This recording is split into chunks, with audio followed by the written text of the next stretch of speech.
Good morning. I'm almost here, Diane. I'm getting close.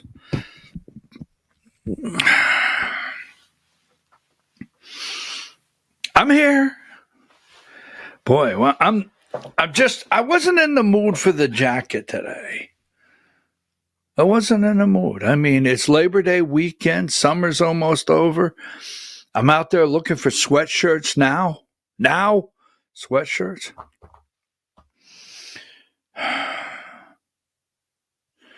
So, Diane, I went out in the back porch and I created my safe space. Painted, ceiling fan, lights, furniture. I got it all set up for college football. College football. And I'm ready to watch college football out in my safe space tomorrow.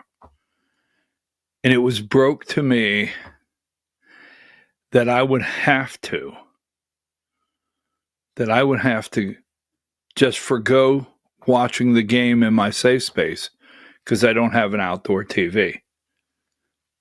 And it was, I for the first time, I got notification yesterday that I would not be getting an outdoor TV. I was very upset over that. Anyhow, hi, how are you? Well, I'm not really upset, but I was going to set up my outdoor TV, get ready for college football. We have a very serious show. It's Friday. We have a very serious show. We couldn't get around it every Friday. Look, every morning when we come here, I am your host, BKP. You're watching BKP Politics on voiceofruralamerica.com. I look forward to Friday like most Americans, right? Friday going into the weekend. We are going into Labor Day weekend. We will not be here Monday, okay? We will not be here Monday. We'll be back Tuesday morning at 8 a.m. But so every Friday, I have hopes of actually doing the news, bringing information to the audience, but on a lighter note. It seems like every week, Diane, we cannot pull this off because of what is happening out there that we have to. I mean, so yesterday, I don't want to. Now, please do not. I don't want to study. And I'm going to give you this, all right? I love to read. And I'm behind this morning, and I apologize to you, Diane. But I got caught up reading and getting stuck on a couple things I wanted to read. I do not like to do research and read about, I have it here somewhere, Diane, SSRI drugs. I don't want to read. I don't want to read about SSRI drugs. I don't want to. Just don't.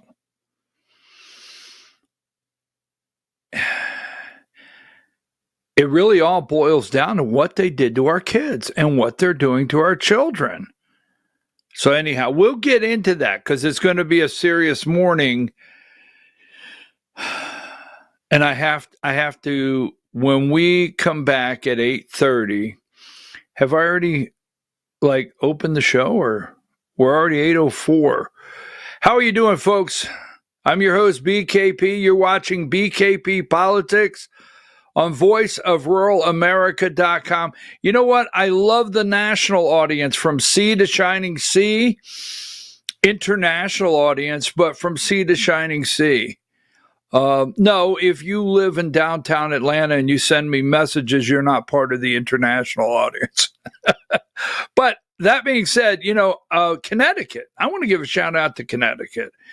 For the longest time, we have, I don't know the individual. I don't know a lot of the viewers out there, but we have Red Lady in a Blue State. I love that. Red Lady in a Blue State. So, when I get messages from red states or areas in the red zone, right, in the red zone, no pun intended, talking about college football, getting ready. But when I get messages that I love that. But when I hear like we're in the blue zone, but we're out here. And then I hear we're getting stronger every day. And you know why? I'm going to tell you exactly why you're getting stronger every day is because I'm not because of this, but I'm a lifelong Republican. I am. I'm a lifelong Republican. Yes, that is Ronald Reagan over one shoulder, and with the glare, that's the Rat Pack on the other shoulder. But I'm a lifelong Republican, but this show is not about Republican and Democrat. It's just not. Because no matter what party affiliation is running with a narrative, if it's wrong, we take it on here. We do not, oh no, I better carry the water. Oh, someone just bought a narrative. That's other shows out there. Other shows, not attacking them. They carry water. You can actually purchase a narrative. This is not Wheel of Fortune this morning, and it's never going to be Wheel of Fortune. You cannot purchase a vowel, okay? Vanna White is not turning a vowel, and I'm going to tell you this right now. I'm going to just go out on a limb. The day that I get caught, boom, carrying the water or selling a narrative, the lady on the other end that I asked for a video or picture from time to time, she may just get up and walk out the door. I'm serious. We don't do that here. So bringing myself back to a soft landing, right? Is that the economy, a soft landing? I use that, right? How'd you like the way I worked into that? But back into a soft landing, we do not carry anyone's water. You can't buy a narrative. This is not a political show. It's BKP Politics, but this is not down a party lane. All right, so the entire time COVID's going on, the entire time Joe Biden, which one? Joe the first, Joe the second, Joe the fourth, breakfast Joe, lunch Joe, in the evening Joe? I'm here. It's 2:00. Punch in right there. And who are you? I'm Afternoon Joe. Well, you know, they got something in the afternoon, and Joe's got to be out there, but we don't know where he's at. He's wandering around upstairs in the presidential living quarters naked. I don't know that. It's just, all right. So anyhow, when did you ever hear CDC reports on COVID, any report that the media would talk about from the Biden administration or anything Fauci said, and followed up, a comment was made today without evidence. Without evidence. Where is without evidence? Where is that? Give me video 16. I don't want to get stuck here. We're going to come back, but I want video 16. Listen to this. Screwed up person. Meanwhile, Health and Human Services Secretary Robert F. Kennedy Jr. is claiming without evidence that psychiatric drugs may have contributed to Wednesday's shooting. Minneapolis. Okay, that's not the whole video. We'll play that in a minute. Without evidence. When did you ever hear that set up? When did you ever hear any reporting on any of the networks that it was set up? Now, I know that's MSNBC, but without evidence. Or the administration today falsely claimed. When did you ever hear falsely claimed? I hear it all the time. Trump, today at the cabinet meeting, Trump once again falsely claims, okay, or without evidence. We're gonna show you that this morning. We're gonna get into that. I don't want to right this second. It could get emotional. Now, so this one, I mean, this cracks me up. Well, it just does. All right, so give me number 28. This is or 27. This is the mayor's race. This is the mayor's race in New York City. And this is Mondani. All right. radical platform his party doesn't want you to see the real Mondani exposed. So for mayor of New York City, give me number 28, Mondani is a socialist. He's a socialist, right? And if elected, let's see, remove cops from schools, let's see, universal rent control, all the above. Your options in New York City are Eric Adams, Curtis Sliwal, all right, guardian angel, Republican Curtis Sliwal. Or you can go with who I consider, if put in a court of law, brought up on charges, would be guilty of murder, would be, Cuomo, right? The former disgraced governor who resigned, smooches, he's your option. But this socialist distancing. Now, I think this is not funny on a ha-ha funny, but they make a big deal out of this. I want to just show you something. Give me number 83. In Atlanta yesterday, they gave Mayor Andre Dickens a tour of the socialist grocery store in Atlanta. Municipal grocery store, funded by City of Atlanta and other NGOs. Socialist grocery store in Atlanta. Now, that was 84. So this is Andre Dickens. Now, he is running for mayor again. All right. He's running for another term of mayor of Atlanta, Andre Dickens. You don't hear any Republican in Georgia, nowhere. You have no one running for office in Georgia. It's kind of humorous that is talking about the socialist mayor of Atlanta, the socialist grocery store that they opened in Atlanta. Lord, let it be New York City. Nope. But I just wanted you to know you will now have that government socialist grocery store in Atlanta to shop at. You won't have to travel all the way to New York City. Now, I want to go with this. I'm getting ready to number 82, college football tomorrow, UGA. And I'm really looking forward to this. Now, the Marshall Thundering Herd are coming to town. And I like Marshall, okay? I like Marshall. Now, when Marshall was a D2, all right, before they became a D1 school, when Marshall was a D2 school, they had several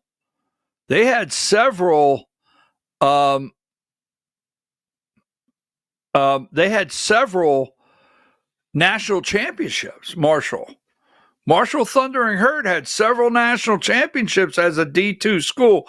Now, they're really not ranked or a powerhouse now that they're D1, but they've had good football.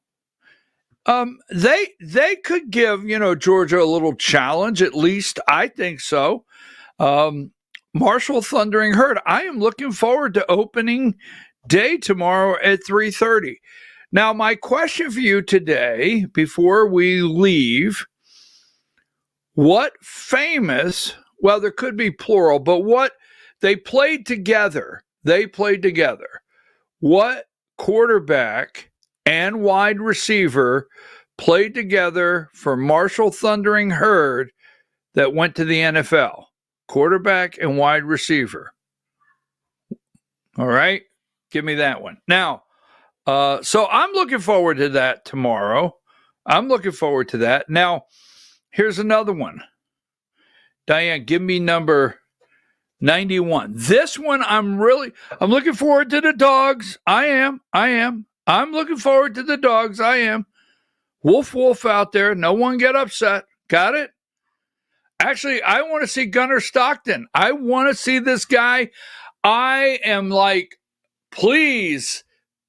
I want to see this kid from Rabun County that I watched. I watched him in high school football.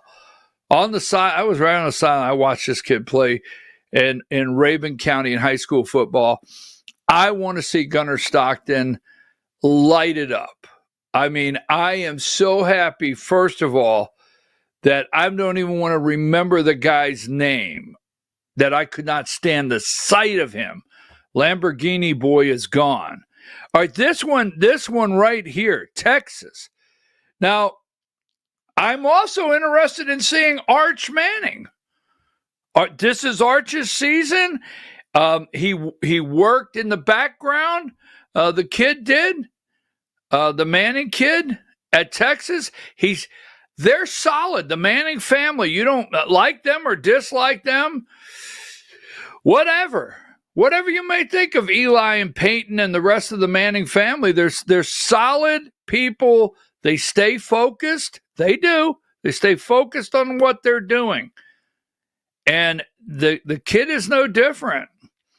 He stayed focused at Texas. He didn't run and get in the transfer portal. I mean, they could have the Mannings could have pushed that kid in the transfer portal. He could have been somewhere throwing the ball last year. But he's going to get his start tomorrow at at Ohio State. This one is I'm going to be there. I'm not going to be outside my safe zone because I don't have an outdoor TV. I was told I couldn't have one. Well, it didn't quite go down that way, but I will not have one. So I'll not be able to watch it outside. Anyhow, I'm looking forward to this one. So I had to throw college football in. I had to. I just had to. We've got to break up the stress that is all around this world just a little bit. So take that down. I'm not going to mention any names because I have not been given the green light to publicly say it on the air. I don't bring people up, but I'm also looking forward to one of my college football buddies that I go back and forth with during game day, and it's enjoyable. Now, number one, the Georgia Hour. Hold on there. What did Quick Draw? What did Quick Draw used to say? Hold on there, Baba Louie, right? Hold on there, Baba Louie. These people, I tell you, I've got hero status on these two people. I just do, America. This is Jason Frazier and Julie Adams. I've got them at hero status. I mean, Fulton County Board of Commissioners Julie Adams is on. We'll talk about it in the Georgia Hour. She is already on the Fulton County Board of Registration and Elections, but they will not renew her term.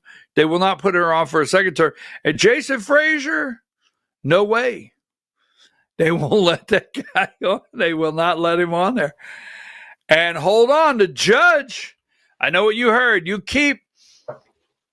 All right, so I know the grifters and I know the people in social media that keep running with another big win in Fulton County. Whoa, another big win in Fulton County.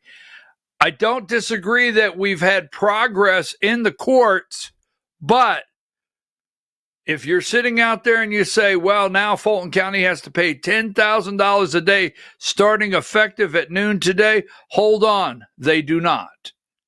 That's right. They do not. They do not. They're not going to put them on, not going to do it, and they're not going to pay the $10,000. And the judge said, you don't have to pay it. That's right. Georgia Hour, 10 o'clock. We'll get into that. Diane, give me number 4. It seems like just Monday, we were talking about Cracker Barrel. Just Monday. Here we are Friday, and things have changed. You remember that? There's a great interview with, it's really great. It's not long, but it's a great interview with the founder of Cracker Barrel. And I guess the CEO of Cracker Barrel now used to be the CEO of Taco Bell. I think the guy said, what does Taco Bell know about Cracker Barrel? Anyhow, it's just seems like Monday. I was just wondering. Now, how many of you are getting your Cracker Barrel gift cards out? You're going to use them up. You're going to max them out so you could be done and finished. So was the logo the reason you would never go back? Are you still through with Cracker Barrel? Or since the logo is going to stay the same, will you go back there? I'd like to know. So take that down. All right. So there's no such thing. Diane, I'm going to want, and I have it here somewhere. I know I have it. I'm going to want 44, but not yet. There's no such thing as the trans community. You understand? There's no such thing as the trans community. You got it? I mean, if you go to the zoo, you go by the tiger cage. Those are real tigers. You go by the gorilla cage, the apes, whatever they are, those are real. Okay? You go by the polar bear exhibit. But there's no such thing as the trans community. You got it? Give me number 44. What we now need to do is we need to dedicate a wing. You know, like if you go to the mental hospital, the third floor is the trans wing. People walking around thinking they're something else, thinking they're cats, thinking they're dogs, barking. You remember when the old movies, right? Remember the old movies? I don't want to go into my Mel Brooks right now, okay? Don't push me into my Mel Brooks. High anxiety. I'm sorry. Don't do it. I knew that would happen. Mel Brooks, high anxiety. I'm thinking this the whole time. Every time I think of these damn crazy people, I think of Mel Brooks, high anxiety. The Institute. All right. If you don't know the Institute, you don't know Mel Brooks, you don't know high anxiety, I can't help you. All right. Where the woke lived before the 70s, the Mental Institute, the Institute, right? The famous Institute.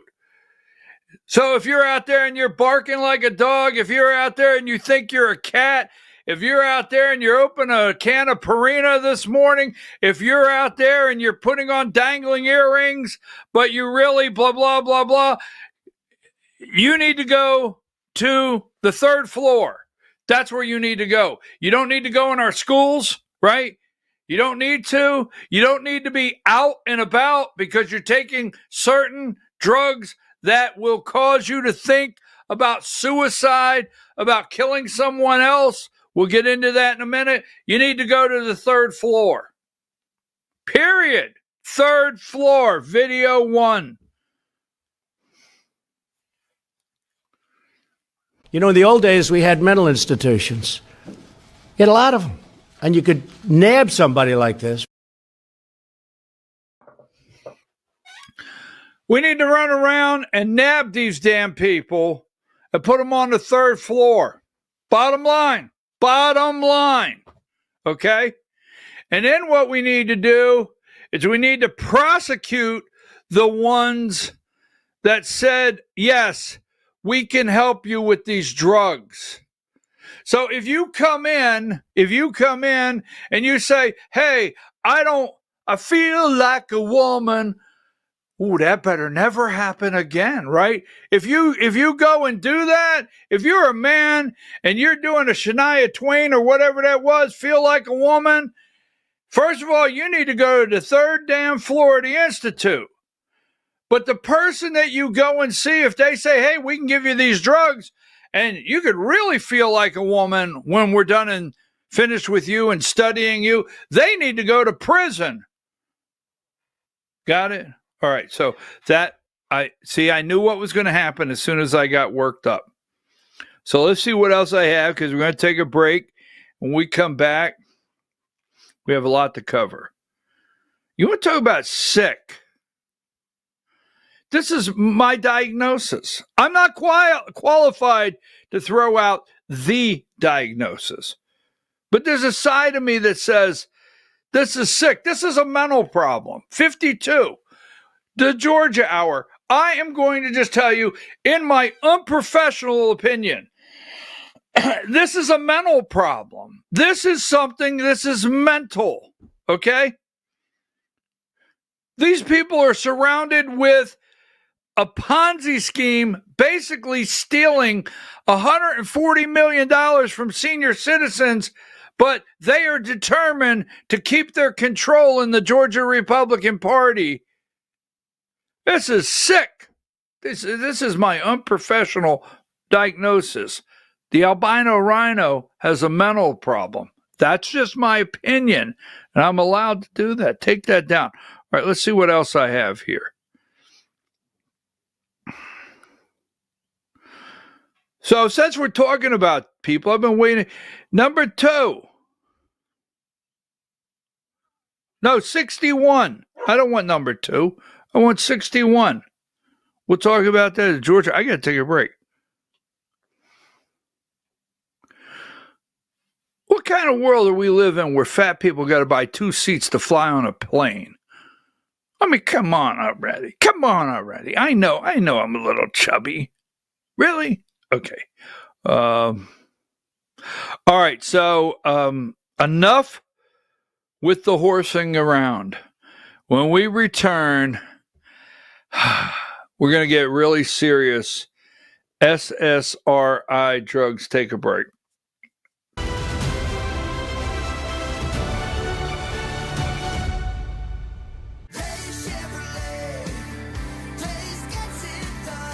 Chevrolet in Jasper, we're proud because for more than 65 years, we've built a legacy of trust for the families we serve. That's why 80% of our business comes from repeat customers and referrals. When you treat folks as well as we do, word is bound to get around. Dave's Chevrolet in Jasper, family first since 1959.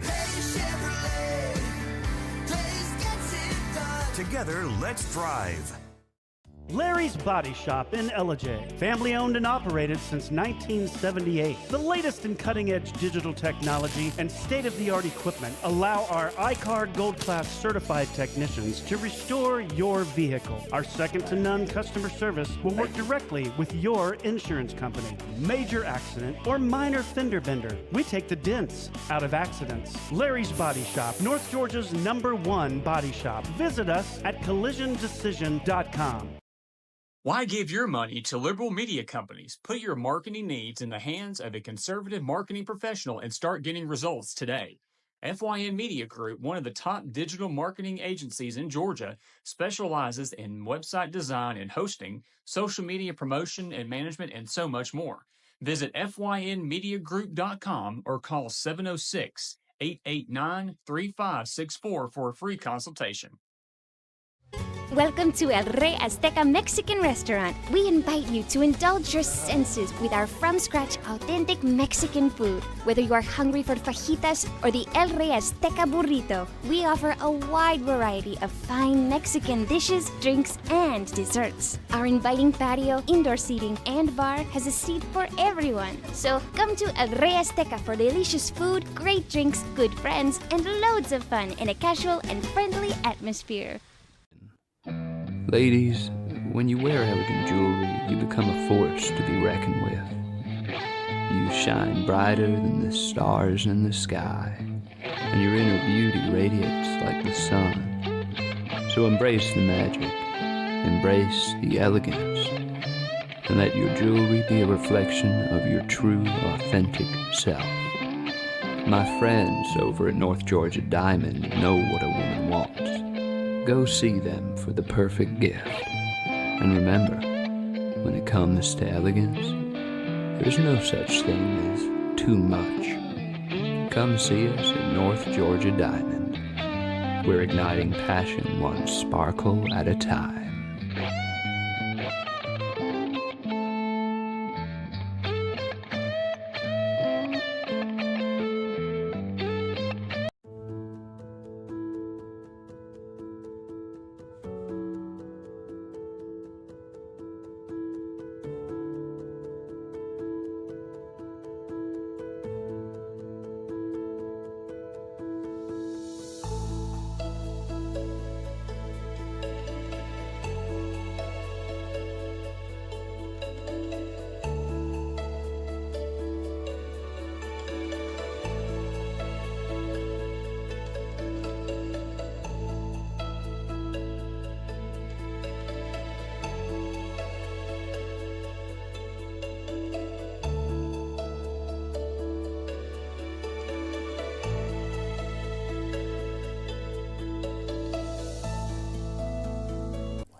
In 1981, Reed Nicholson began selling tires out of an old barn in Mineral Bluff. Little did he know that he had just laid the groundwork for the most trusted names in automotive services in the Blue Ridge area. In 1997, Nicholson Tire Center became what it is today, holding the same values of faith, family, and great customer service. 2 locations to serve you, and the Blue Ridge location is currently expanding to offer fast service and the largest U-Haul provider in Georgia. Nicholson Tire Center, Blue Ridge, and Mineral Bluff. This is a special report. Knowing how to invest your money is harder than ever before. Dealing with stock market volatility, record debt, and terrorist attacks requires new thinking. At U.S. Asset Management, we can help you see the world more clearly so that you can move beyond the chaos and invest with confidence. Call us, visit us online, or drop by our office. U.S. Asset Management, helping you make better decisions with your money. Mesquite Grill, now offering online ordering for your convenience. Check out our new website at mesquitegrillbr.com. That's mesquitegrillbr.com. The great food and service you have come to expect, ready for you when you arrive. Open 7 days a week with a fully stocked bar and friendly service. Bring your furry friends with you and dine on our pet-friendly patio. Also, check out our catering options and let us prepare delicious food for your next event.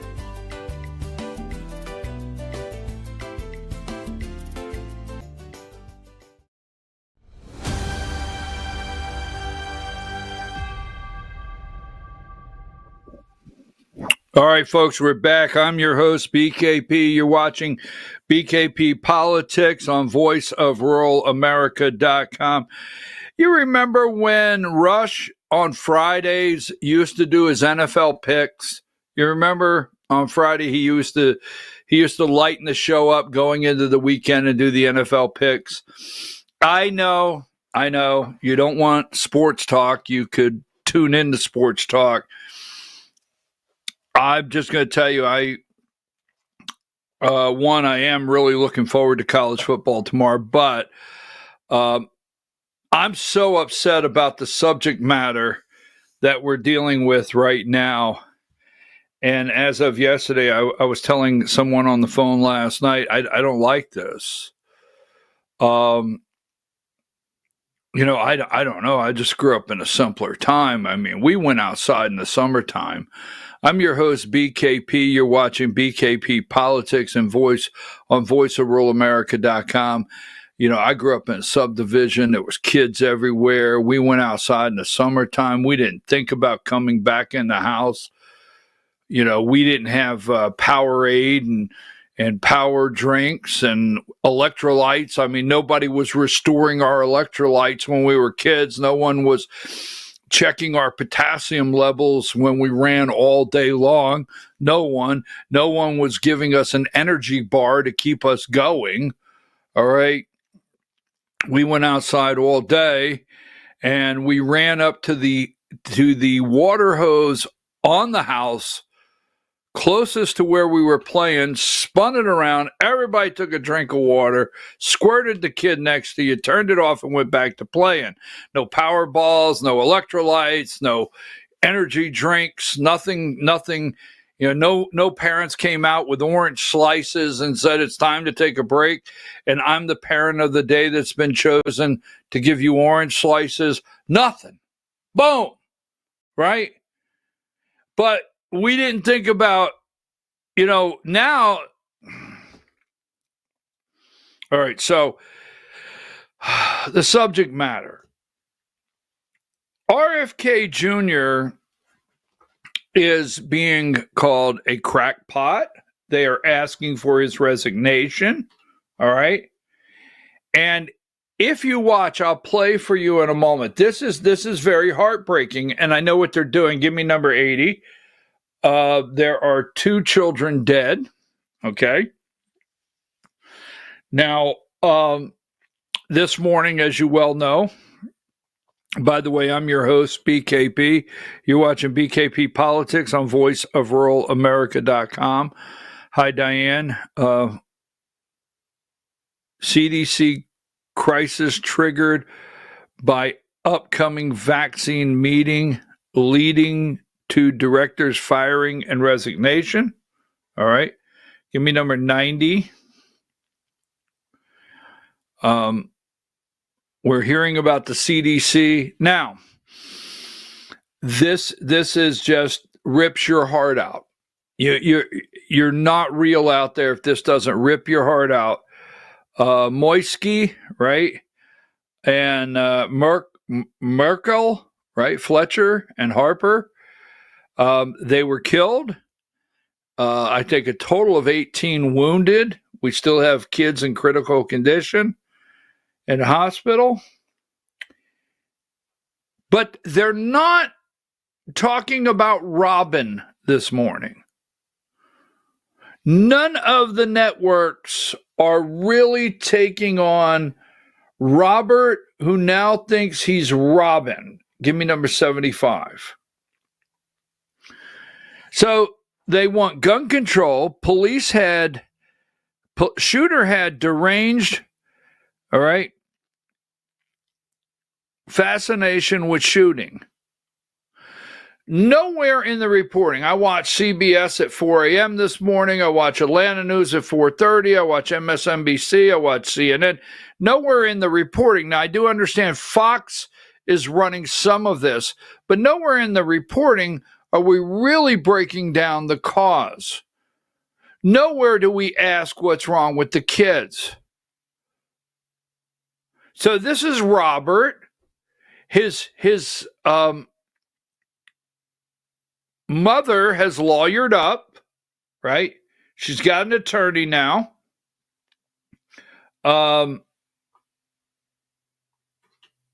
Where do I have that? I don't know that I have, if I have that.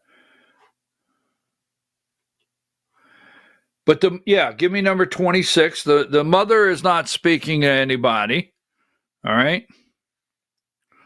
Minnesota school shooter Robin Westmans.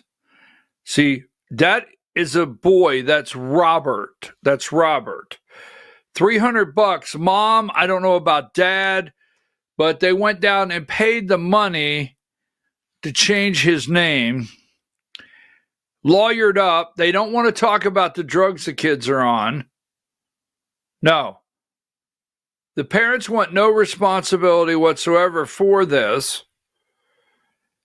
And this morning, all the discussion is guns and Robert Kennedy Jr. is a crackpot. Yes, that's the discussion. The CDC director is gone. Vaccines. Give me number 77. Tug at your heart. See, what they want you to do is they want to change this over to what can we do to protect these children, not what are we doing to these children. Stay away from that. That's got research. So before I go any further, go ahead and give me number 76. I'm going to play some videos for you this morning. All right. 2 children killed, 18 others wounded. And Robert Kennedy Jr., they're calling for his resignation. I'll show you that in a minute. But, and also, let me remind you, number 14. We're in Minnesota. These are sick people, man. The first transgender presidential appointee. I mean, every day when I come in, I do say Trump is not doing everything correct. Wow, there's a shocker, right? There's some things I question with the president of the United States. But the thing I do every single morning is I say, wow, what they laid on America's hands and the desk for him to handle. What we expect out of Donald Trump on a daily basis, when I say we, all across this country, there's someone different expecting something, is enormous. and beyond the ability in one term with one man. It really is. It really is. You have people calling for Robert Kennedy's Jr.'s resignation now. This is a man, Rachel Levine. This is a man that advocated, was in charge of your children in your schools. Absolutely. HHS secretary. The assistant secretary handles school health, your health. This is a man, as a woman, that has been pushing the left in your states to help with gender-affirming care, transitioning of children without parents, notification. So let's start here. This is a man, very sick individual, should be in the crazy house, was in charge of your children. Number 15, this is a man. This is a man. This is a member of Congress. Now, I want to be very, very clear, because we're getting ready to play. This is a man. This person should have never been sworn into college. Woo. This person should have never been sworn into Congress. We'll correct that. Okay? Should have never been sworn in to Congress. This is a man. Got it? Period. Number 18. We're talking about Minnesota this morning. Don't forget, that is a man. Tim Walz State becomes the first trans refuge. Now, this kid, right, is in Minnesota, right? Minnesota, Minneapolis, right there in the safest trans state in America. You talk about sanctuary cities. This is a trans sanctuary state. Oh, he wrote a declaration and everything. This is a man. All right? That is a man right there. Fang, is that her name? Or his name? Or the sicko's name? That's a man. All right? Here's more mental illness. So we're getting ready to get serious, okay? This is mental illness in Nebraska. We need these damn institutions back. I won't subject you to this whole thing. I don't think so. This is a state senator in Nebraska, video 6. Trans people belong here. We need trans people. We love trans people. Trans people belong here. We need trans people. We love trans people. Trans people belong here. We need trans people. We love trans people. Trans people belong here. We need trans people. We love trans people. Trans people belong here. We need trans people. We love trans people. Trans people belong here. We need trans people. We love trans people. Trans people belong here. We need trans people. We love trans people. Trans people belong here. We need trans people. We love trans people. You matter. You matter. And I am fighting for you. And I will not stop. I will not stop today. I will not stop tomorrow. You are loved.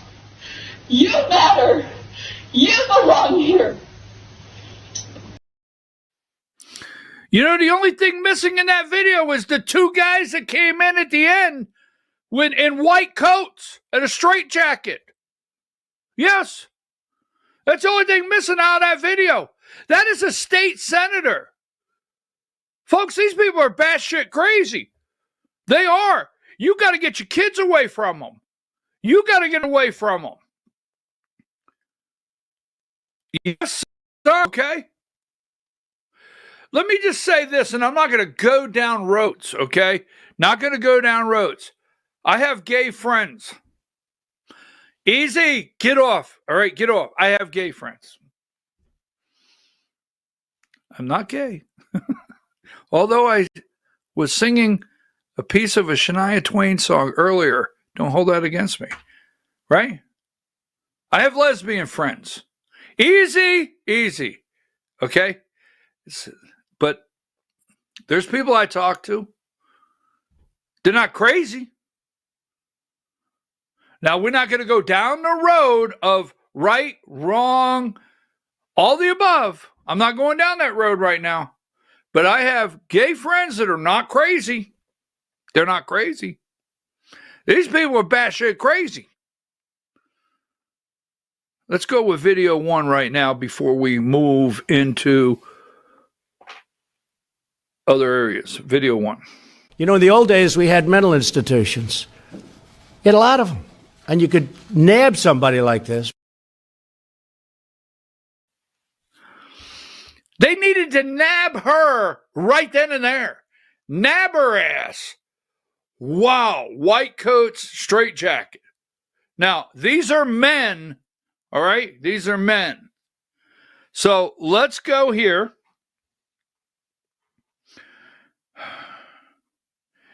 Now, give me number 17, and then we're going to move into some other things here. Give me number 17. Don't forget, I showed you this yesterday. This is Tim Waltz. This is, you know, those Friday the 13th movies. You know those scary movies. What's the scariest movie? I mean, you don't like to watch, or really just it's scary to you. This is one of the scariest damn movies in America. That was almost the vice president of the United States of America. Do you see? Give me 14. This is a man that was in charge of our children. This is a man that was HHS secretary for 4 years. This is a man, now keep this in mind. This is some crazy shit. I'm serious. These people are this is crazy shit.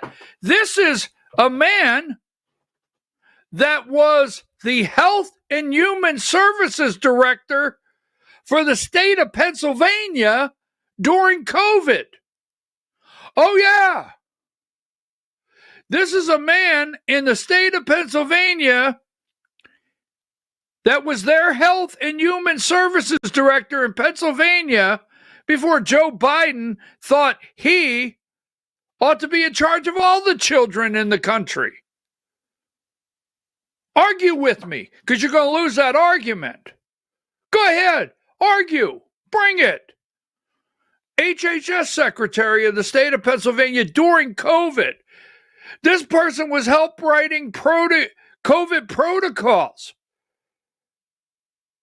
and got a promotion to all your children. The assistant HHS Secretary handles health and human services in our K through 12 education and early learning. Test me, damn it. Go ahead. I have years of putting this damn man's picture on here talking about the sickness. Now, we'll get to the shooter in just a minute and what they've done to our kids and what they want to do to our kids and why the hell we can't go back to this kind of sickness. And these people need to go to prison while the others need to go to the 3rd floor of the damn mental institution. End of story. All right, so one more, number 16. And we're going to get to some video. Tim Waltz has issued statements in support of the transgender community, Transgender Day. He signed a proclamation in Minnesota. Waltz administration has supported the transgender community. Don't forget the transgender. If your state out there, if your kids in whatever state you're in, they come home and say, "Oh, I've changed my mind," and mom and dad don't support, they can run away from home. There are networks in Minnesota that will give them safe haven and help them with their transitioning. Not calling mom and dad and saying, we have your child safe. They feel you're a danger. Test me on this because I'm not wrong. Kids run away from home, go to Minnesota to one of their safe spaces that he's in favor of for safety of the trans community. Well, do you want to let your mom and no? If they find out where I'm at, they immediately determine you're a danger to your damn child. All right, so take that down. Now, we've laid some groundwork. This is things are so alarming. Now, when you talk about this, give me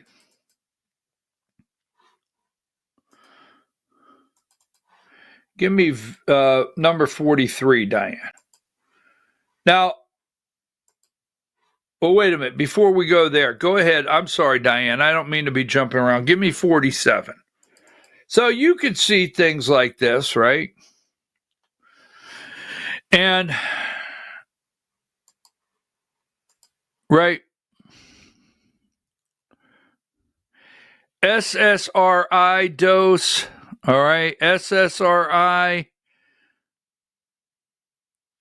And you start looking at and you hear about SSRI drugs. And you go back and you just start looking at a little bit of it.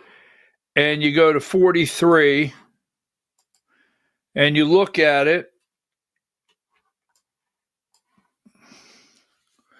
Medications prescribed to treat depression, anxiety disorders, and other mental health conditions.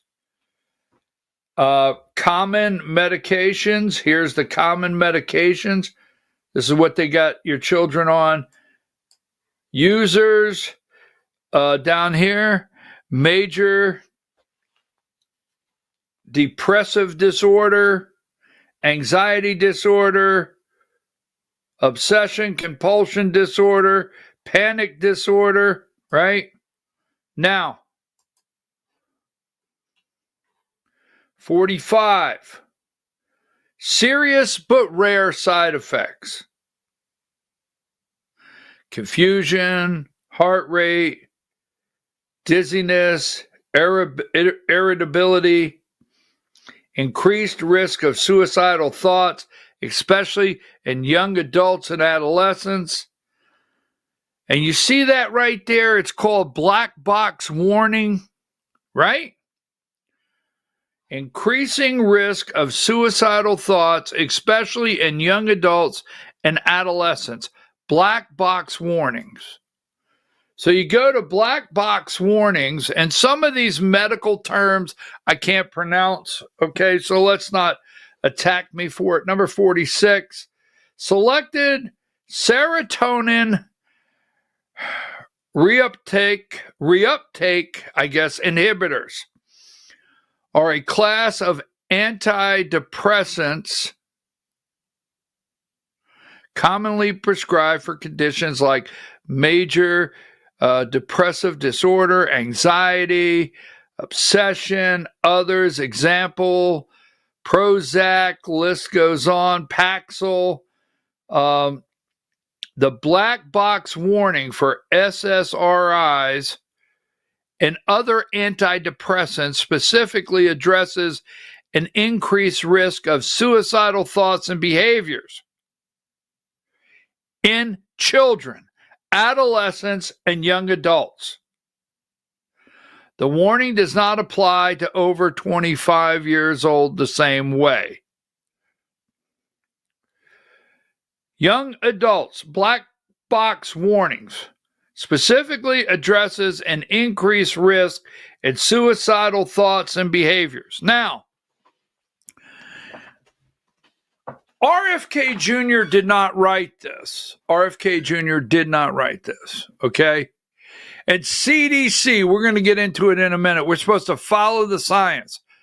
And we're supposed to bow down to the CDC no matter what they say. we will get into past CDC and vaccines. If they put out a vaccine schedule, you're supposed to run and get your kids all their shots. You know what? I want to make sure that I put this out there. I support young mothers. And what they're doing is wrong. If you're a young mother, there's many of them live in fear that they're not doing the right thing for their child. And many of them believe when they go to the pediatrician, and many of them believe when they go to the doctor that they're being told the truth. And the things that they're doing for their child is what's best for their children, for their safety and their health and welfare.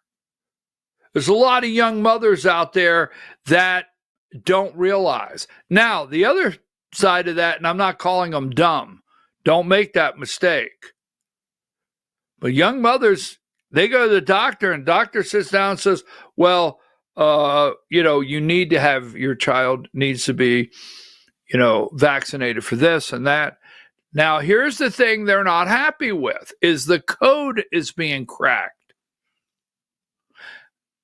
Too many, a higher percent of young mothers are going in and saying, well, wait a minute, I'm going to research that. Well, I'm wearing the white coat. I have MD on my jacket. I'm a licensed pediatrician. Yeah, but I'm going to go home and do a little research on that before we'll make an appointment, before we give the kid the shot. That is what's really taking place right now. But I want to be very clear. Nothing I say is attacking young mothers. There's a lot of young mothers that think they're doing the right thing. It's these people here. So when you do this, so this is what they have to do today. They have to make RFK Jr. Let's go with, where's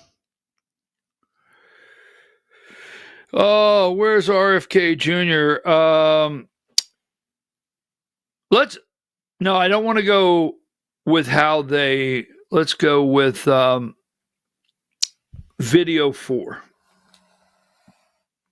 Places like Uvalde have experienced one of the worst mass shootings in history.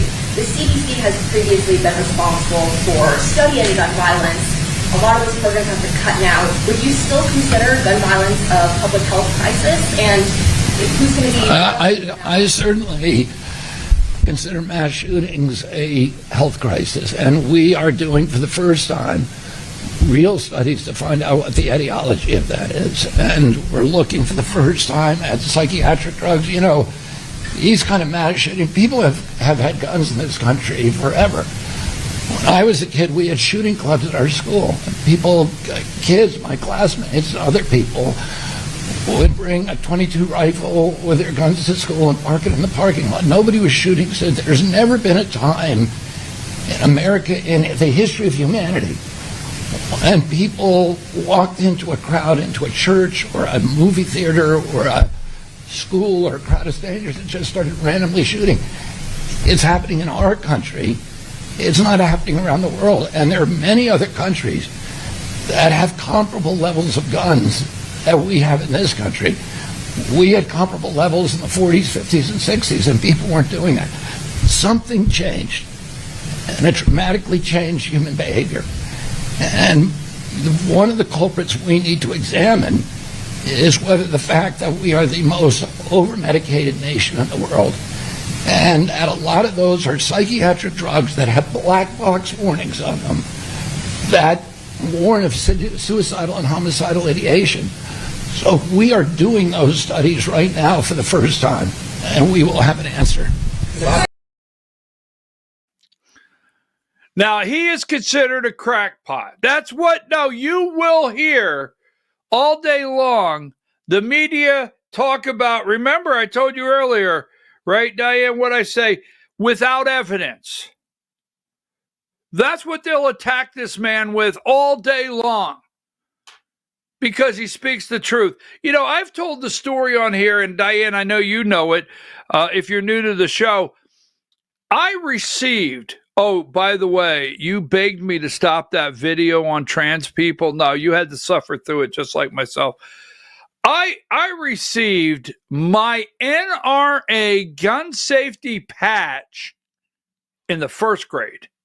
Now, here's what's going to shock you. You ready? Hang on. You got boots? Grab those straps. Because the guy's right. In the 50s, 60s, and 70s. I don't know why I do this, but I'm getting ready to. In the 70s, the trucks outside had a gun rack and a rifle, and the schools inside had a smoking section. I had to throw that in. Did you go to a school with a smoking section? Just get back to me on that. But in the first grade, I'm not in a red state, not in a red congressional district, not in the South. I'm in the first grade at Mansfield Township Elementary School in New Jersey. I know. Mansfield Township Elementary School in New Jersey. I'm in the first grade. And we get a 6-page booklet on gun safety. And on the last, every day for 5 days, a whole week, we do a different page on gun safety in the first grade. On the last day, the chief of police, our town chief of police, came into our first grade class, laid a gun on the table. We all gathered around. He showed us where the safety was. In fact, he gave us a talk at the beginning of the class. He showed us the gun. He showed us where the safety was, how to put it on. And he went through the gun and told us the importance of being safe. I'll never forget it. And that when we were done with that, he, our chief of police, signed all our little junior NRA gun safety certificates that we took home from school, right? Now, we didn't put them in our book bag. We put it in a book that we covered with a grocery bag. Who the hell remembers any of this stuff? You remember you put all your grocery bags up? Those were book covers, right? Anyhow, so we took the little junior gun safety certificate, and we had a patch that we put on our jacket. First grade. A gun does not transition into anything. Nothing at all. You lay a gun here at 9 o'clock in the morning, and at 5 o'clock in the afternoon, it's the same gun. It doesn't change colors. It doesn't transition. It does nothing. The only thing that happens is when it transfers to a person's hand. And if it transfers to a person's hand, and that person is batshit crazy and on these drugs, no telling what could happen. You notice all these kids, suicidal, they shoot things up, right? They shoot them up, then they kill themselves. So go ahead. This is Fox News, video 13. Duties for immigration and customs enforcement. I just think what this administration is trying to do. Fox News video 3. I said 13. I don't know what I'm thinking. Video 3. I apologize. Prevent it, and we're still trying to get a lot of answers to a ton of questions. But the one thing is clear: you are dealing with a person who's trans, that was transitioning.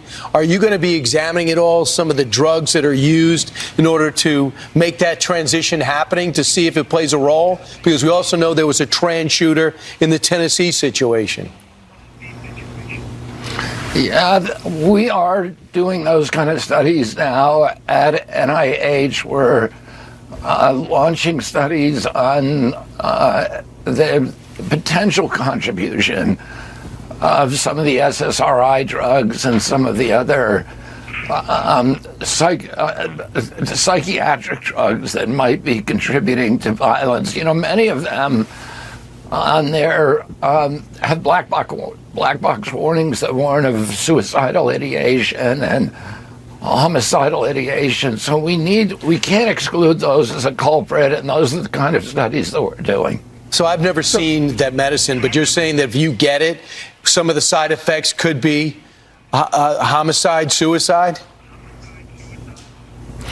Well, there are black box warnings on some of these psychiatric drugs that warn about, in their clinical trials, that they saw suicidal and homicidal ideation. So, you know, we are going into that with an open. A black box warning for SSRI. Now, this is from Croc. Is it Croc or Gronk or whatever the hell it is on X? Black box warning for SSRI and other antidepressants. Specifically addresses an increased risk of suicidal thoughts and behavior. Where? In children, adolescents, and young adults. These psychiatric drugs. They're testing stuff on our children. They're testing our children.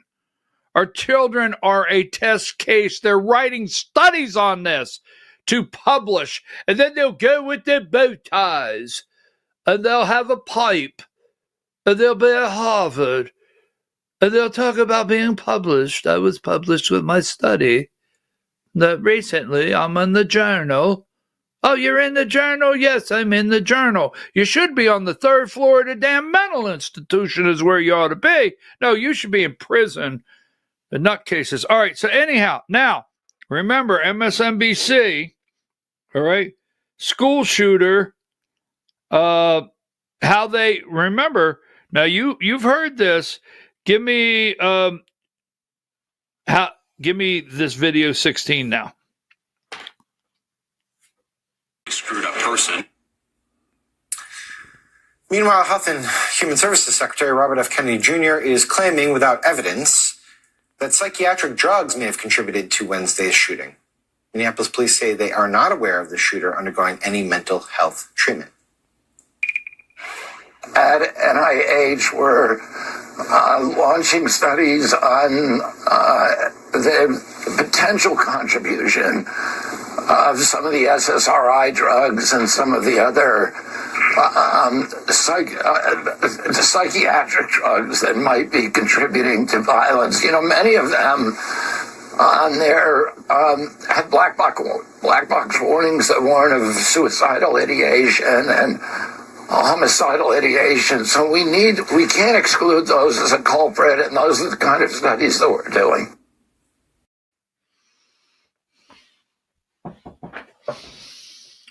Just saying. Now, J.D. Vance, they're very upset. J.D. Vance went out to Wisconsin.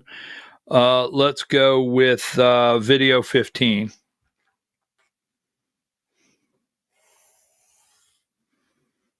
We're also learning more about the shooter. The acting U.S. attorney for Minnesota says the suspect, quote, idealized past school shooters and was obsessed with the idea of killing children. Trump administration is suggesting that the Minneapolis shooting is connected to a larger mental health crisis. Vice President J.D. Vance made that comment at an event in Wisconsin yesterday. He then doubled down on it during an interview with Fox News in which he said the shooter was, quote, mentally deranged. We really do have, I think, a mental health crisis in the United States of America. We take way more psychiatric medication than any other nation on earth, and I think it's time for us to start asking some very hard questions about the root causes of this violence. And I'm going to be part of that, and the First Lady and the President are going to be part of that, but that's going to be an American conversation that we're going to have together. What's that? I mean, look, clearly this person was a mentally deranged human being. Clearly it was a transgender individual. We're going to learn a lot more, and I think the FBI and local authorities, I got to try to get to the bottom of this, but you don't go and shoot up innocent children unless you are a clearly screwed up person. Meanwhile, Health and Human Services Secretary Robert F. Kennedy Jr. So, the networks. Now, I don't know about Fox. I don't watch Fox. MSNBC, CNN, CBS, staying clear away from trans. Clear away. Not discussing it. They're letting you know this person had a manifesto that talked about, and they were full of hate. Give me video 12.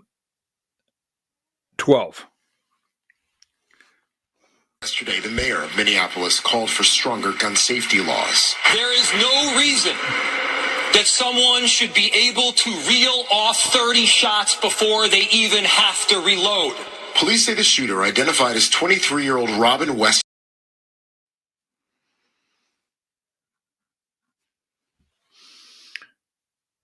But RFK Jr. is the crackpot. Video 1, and then we're going to go to break. You know, in the old days, we had mental institutions. You had a lot of them. And you could nab somebody like this. I said this earlier.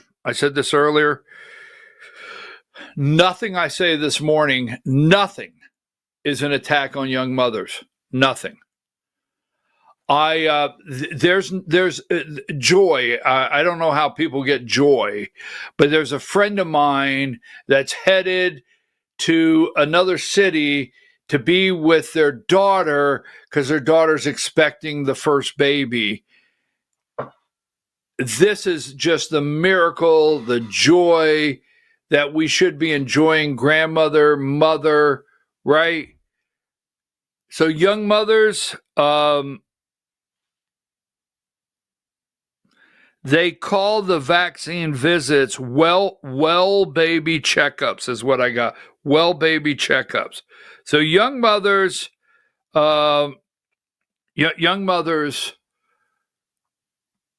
they go in and they need to be able to trust the person in the room. We're going to take a break. We're going to keep looking at this. And don't forget, because we're going to talk about our children.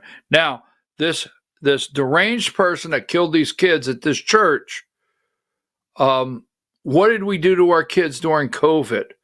You remember the graduations? You remember the kids, the generation of kids that graduated online? You watched their pictures scroll across. I watched my nephew graduate medical school online. Couldn't have a graduation. Take a break.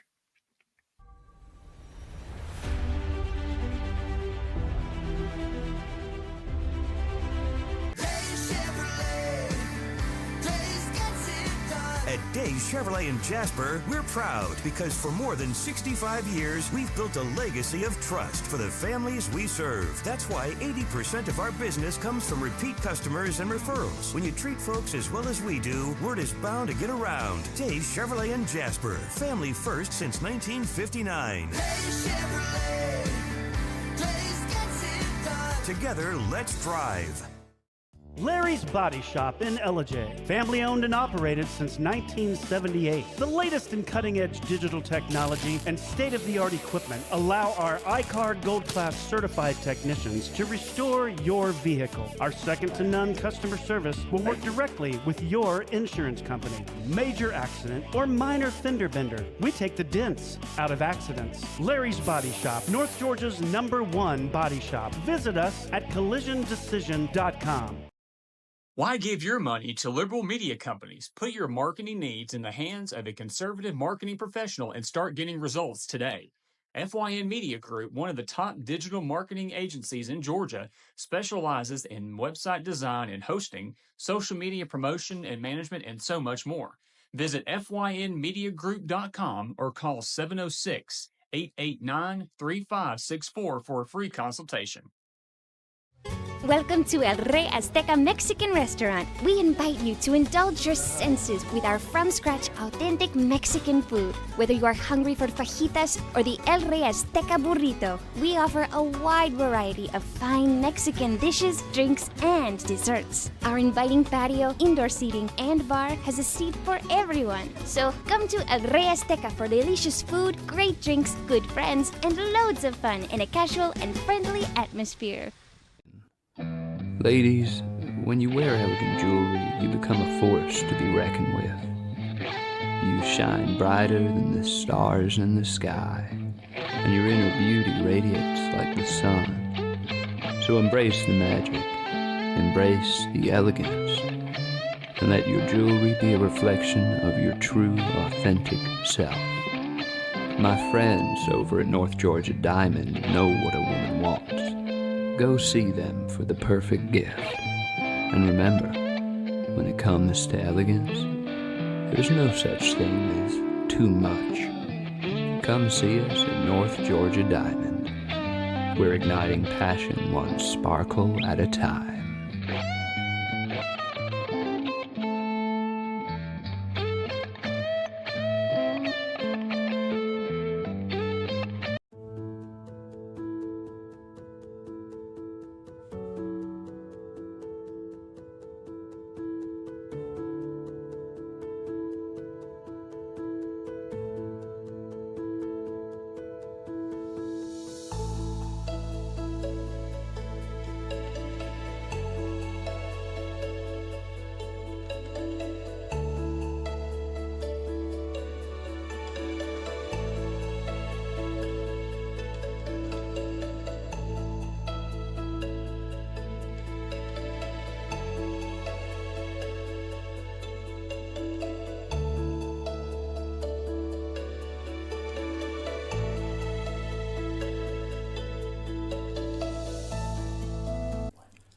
In 1981, Reed Nicholson began selling tires out of an old barn in Mineral Bluff. Little did he know that he had just laid the groundwork for the most trusted names in automotive services in the Blue Ridge area. In 1997, Nicholson Tire Center became what it is today, holding the same values of faith, family, and great customer service. 2 locations to serve you, and the Blue Ridge location is currently expanding to offer fast service and the largest U-Haul provider in Georgia. Nicholson Tire Center, Blue Ridge, and Mineral Bluff. This is a special report. Knowing how to invest your money is harder than ever before. Dealing with stock market volatility, record debt, and terrorist attacks requires new thinking. At U.S. Asset Management, we can help you see the world more clearly so that you can move beyond the chaos and invest with confidence. Call us, visit us online, or drop by our office. U.S. Asset Management, helping you make better decisions with your money. Mesquite Grill, now offering online ordering for your convenience. Check out our new website at mesquitegrillbr.com. That's mesquitegrillbr.com. The great food and service you have come to expect, ready for you when you arrive. Open 7 days a week with a fully stocked bar and friendly service. Bring your furry friends with you and dine on our pet-friendly patio. Also, check out our catering options and let us prepare delicious food for your next event.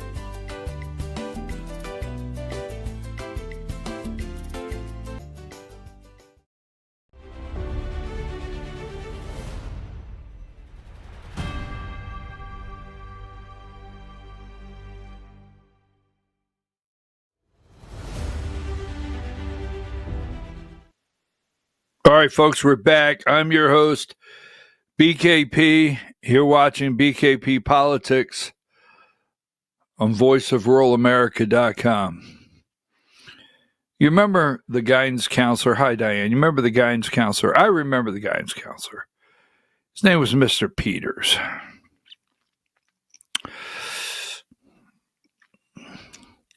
Pritchard, come in my office. Yes, sir. I'm looking over your transcripts. I'm looking over your grades. If you don't, do you know how to change oil? Do you know how to change oil? Yeah. Can you change a tire? Well, I'm pretty good with a tire. Well, if you don't bring up a couple grades, that's what you're going to be doing. You're going to be changing oil and changing tires. Okay, no problem. Remember that?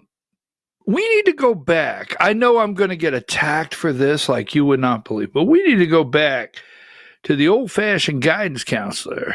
Mr. Peters, can I see you for a minute? Yes. Come in there, Johnny. Sit down, Johnny. Well, that's what I want to see you about. What's that, Johnny? Well, I feel like Jane. You feel like what? I feel like Jane. No, you don't. No, you don't. No, you don't. No, you don't. You're just saying that, Johnny. Here's what I'm going to do for you. I'm going to sign you up for shop class. I'm sending you into Votech. Yes, I'm going to do some therapy. I'm going to do my own therapy. You're going to Votech next semester. You got it?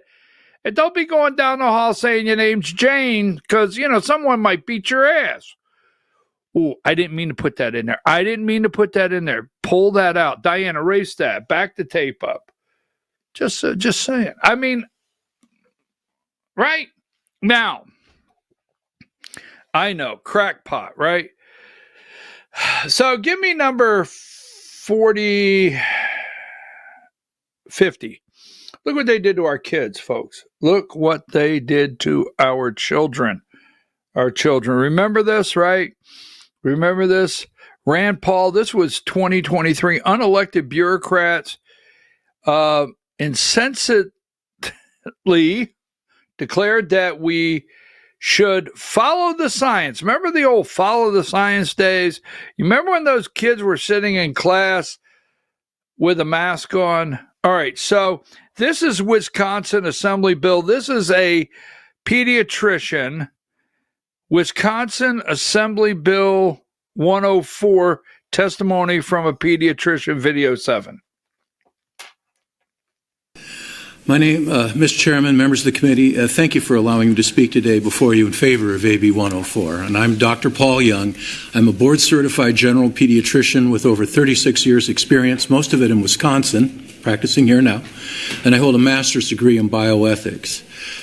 Imagine with me a world where every child or teen is happy with their natural body, but sadly we're in the midst of a gender dysphoria epidemic. Over the last 15 years, the rate of children being unhappy with the biological reality of their bodies has skyrocketed up to 5,000% all over the Western world. And these children have come to believe or been told by someone they're in the wrong body. Upwards of 80% also struggle with preceding mental and emotional challenges like depression, anxiety, autism, and ADHD. Many are suffering from past abuse, and some are so unhappy they do want to harm themselves. Now, some in the medical profession feel the best way to handle this is to agree with them, to say, you're right, you are in the wrong body and you need to be fixed. You'll need to learn to walk, talk, dress, and act like someone else, and then we'll give you puberty blockers, cross-sex hormones, and ultimately surgery to make you look like someone else. And parents are told if they don't consent to this, there's a high chance of suicide, so they must go along or risk losing their child. But all this comes at a terrible price. These approaches have side effects. Social transition reinforces the idea that they need to be someone else and virtually guarantees it. Puberty blockade can damage the developing brain, weaken bones, cause infertility. Hormones increase the risk for heart attacks, strokes, liver damage, and blood clots. They can worsen depression, anxiety, cause aggression, and mood swings. And by the way, there are controlled substances. These blockers and hormones can leave a child with physical changes that don't fully withdraw if they're stopped, including sterility. Surgery is very permanent, like the 12-year-old in California who is suing Kaiser over having breasts removed. There's no going back for her. But does it all work? Does it stop the pain, the suicide? Does the dysphoria and mental turmoil calm down? No. Recent studies are showing after 15 years and thousands of children, they aren't getting better. The Tavistock and Cass reports in the United Kingdom resulted in a halt to gender transition treatments for minors in favor of psychotherapy, and similar actions have occurred in Sweden, Norway, Finland, and Denmark.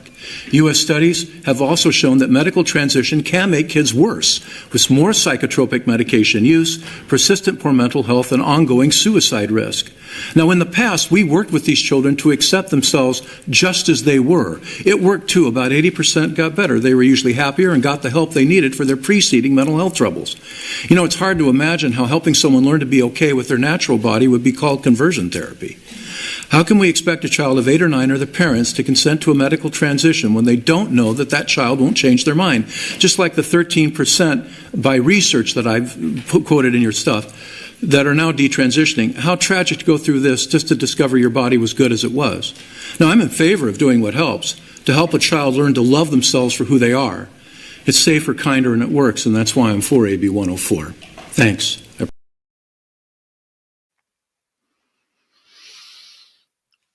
Crackpot? I don't think so. And it's true. If you're called into school, your parents, and you say an 8-year-old, you're called into school, and the parents are told, if you don't support this child, you are risking suicide. I mean, you have parents go out of school scared to death. Now, why? This is evil. This is absolute evil. This is sickness. It has to be stopped now. Why do we have a 5,000% increase? Why do we have the enormous percentage of increase of children that think I'm in the wrong body? Now, I don't know. I understand I'm a little older now, right? And I don't understand the 8-year-old world and what they're living in and going through. But what is exactly happening? What is going on in the home? What is going on the cartoons? What is going on in the school system? What is actually happening that some 8-year-old kid thinks they're a girl? I mean, please just tell me why, when we were 8 years old, we were upset that we didn't get picked for the team because we wanted to play baseball. Not because we couldn't wear high heels or a dress. I'm serious. That's not, it sounds like a laughing matter to this audience, but it's not. How did this happen? And we have to take back and save the country. You know, when people say, what does make America great again? You know, I can list all day long. Yes, are we imperfect? Yes. Have we always been this great country in every aspect and everything was great and everything was perfect? Well, we've always been the greatest country in the world, and I'll never back down from saying that. It's the greatest country to live in. I mean, I just get up every day, thank God for my salvation. Thank God that I live in America. Thank God for my family and friends, but everything's not perfect. But this has to be on the A. You have a list, A, B, C. Now, listen to number 48. I'm going to play one more here, okay? Give me video right here. The American College of Pediatricians just put out a statement calling all medical associations by name. So let's play video 8. And we have serious concerns about the physical and mental health effects of the current protocols promoted for the care of children and adolescents in the United States who express discomfort with their biological sex. This declaration was authored by the American College of Pediatricians, but really it was developed from the expertise of hundreds of doctors, researchers, and other healthcare workers and leaders who, for years, have been sounding the alarm on the harmful protocols that continue to be promoted by the medical organizations in the United States. Despite recent revelations from the leaked WPATH files and the recent release of the final report from the CAS review, these medical organizations have not changed course. So we are calling on these medical organizations of the United States, including the American Academy of Pediatrics, the Endocrine Society, the Pediatric Endocrine Society, the American Medical Association, the American Psychological Association, and the American Academy of Child and Adolescent Psychiatry to follow the science and their European colleagues and immediately stop the promotion of social affirmation, puberty blockers, cross-sex hormones, and surgeries for children and adolescents who experience distress over their biological sex. In our declaration, we affirm that sex is a dimorphic, innate trait defined in relation to an organism's biological role in reproduction, male and female. This genetic signature is present in every nucleated somatic cell in the body and is not altered by drugs or surgical interventions. Consideration of these innate differences is critical to the practice of good medicine and to the development of sound policy for children and adults alike. Medical decision-making should be based upon an individual's biological sex. It should respect biological reality, and the dignity of the person by compassionately addressing the whole person. We are here defying the claims made by these medical organizations in the US that those of us who are concerned are a minority and that their protocols are consensus.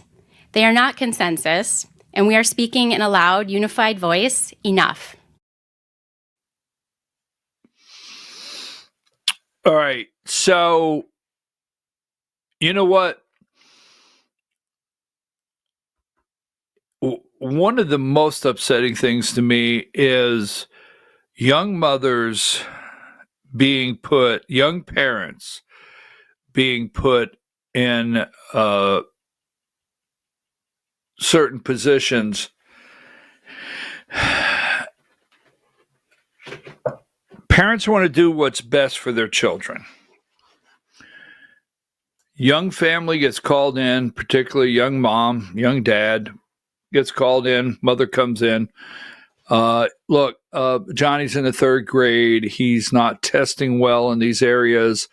We had our behavioral specialist come in. We've done some work with Johnny, and we need to put Johnny in this special class, or we need to put little Johnny, and I'm sorry about Johnny, okay? If your son or daughter out there is named Johnny, please forgive me, all right? It's the only one I can go with this. But when you go in and you sit down as young family and you sit down with these professionals, you want to do what's right by your kid. So, like when my mom got called in the 1st grade and said, look, 3 weeks in, 4 weeks in, we've, we don't know how many years before Brian will figure out how to sound out a couple vowel sounds or sound it out. We're going to send him to Miss Perry's class twice a week for her to work with him on reading, right? And my mom's a young mother. She goes in there, okay, if that's what's best, right? Now, the decisions that were made, 60s, 70s, maybe even the 80s, but we'll go in the 70s, before we nationalized education, Department of Education, those decisions that were made were based on educational needs, spelling, English, math, reading, whatever it may be. As you were growing, you might need a tutor, you might need help. I mean, Mansfield Township Elementary School, we had a couple specialists that were there when we were kids, and this is, I'm not going to tell you what, you would just call it 1970 and get it over with. We had a couple specialists there, and they would come in and they worked at school 2 days a week or something, and it was about something, whether it be math, something science, English, whatever it may be, reading, but it wasn't behavioral. All right? Schools have flipped to behavioral modifications, not education. I know I'm going to get in a lot of trouble because I really love teachers. I really do. Okay? I support teachers. I support education. But we've switched from educational to behavioral. And that's what we're doing. So when these states start pushing you and saying, well, we're going to put more money into mental health, and mental health is the crisis, all right?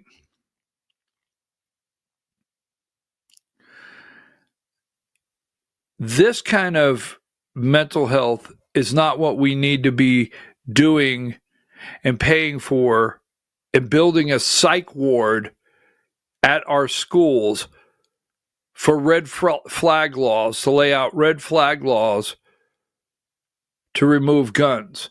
Now, I agree with what you're saying is they're dumbing down the voter. There's a lot here. As someone sent me and said, you know what they're doing is they're going to dumb down the voter. Now, as the CDC, and I want to do this before we go to the Georgia Hour, I did not get everywhere I wanted this morning. But I want to do this before I get to the Georgia hour. Oh, well, I'll say that in a minute. Let's see. Give me number. Hold on. I got to get to the.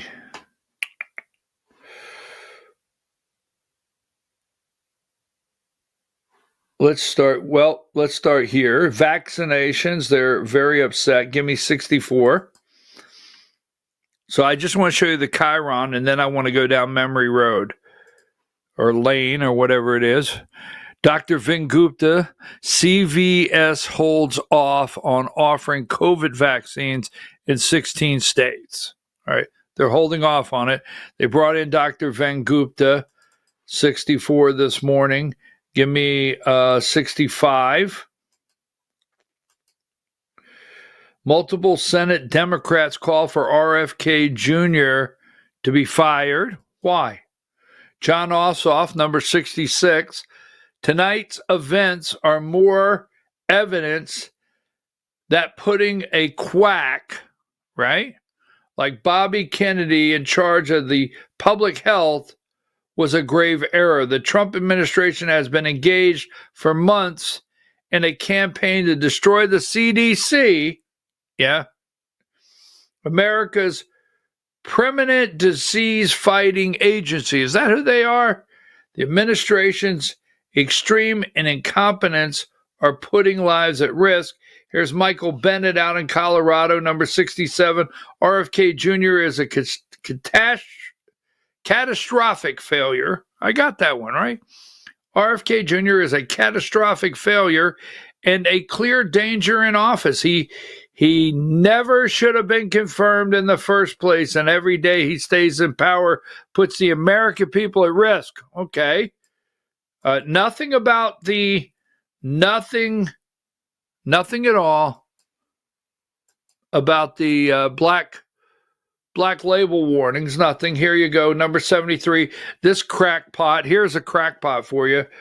Dmitry Daskalowski?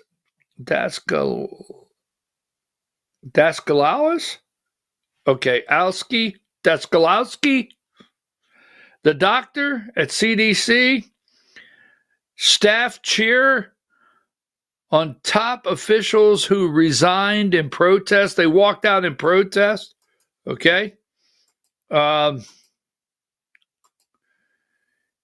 CDC crisis triggered by upcoming vaccine meeting leading to directors firing and resignations. 81, what's next for the CDC, right? Now, remember this. We'll play this one here. This is from 2021. This is the CDC. Well, we're going to follow the science. This is 2021 CDC Video 10. It was just Tuesday when you sat before a Senate committee and you were adamant then that masking and social distancing should remain in place. But the Washington Post is reporting you had already approved a decision to change the guidance.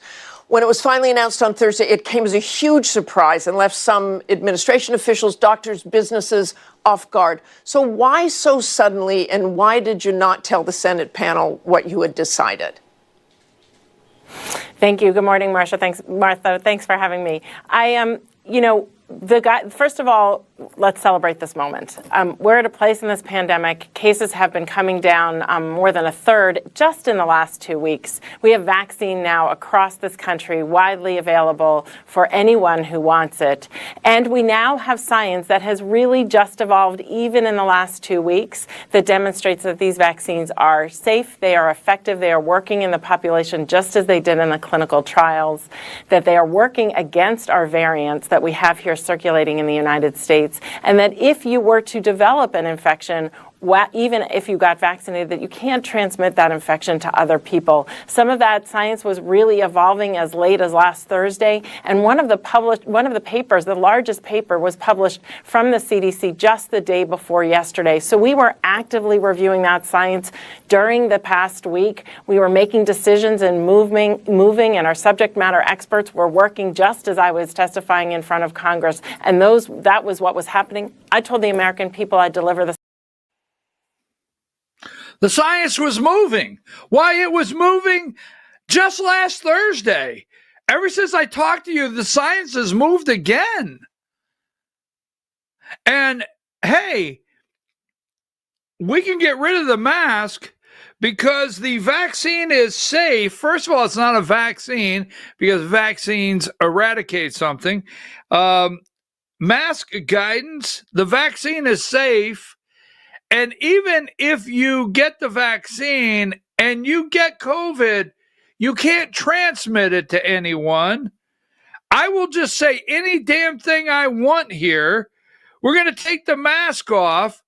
We're never going to talk about the science that the mask never worked.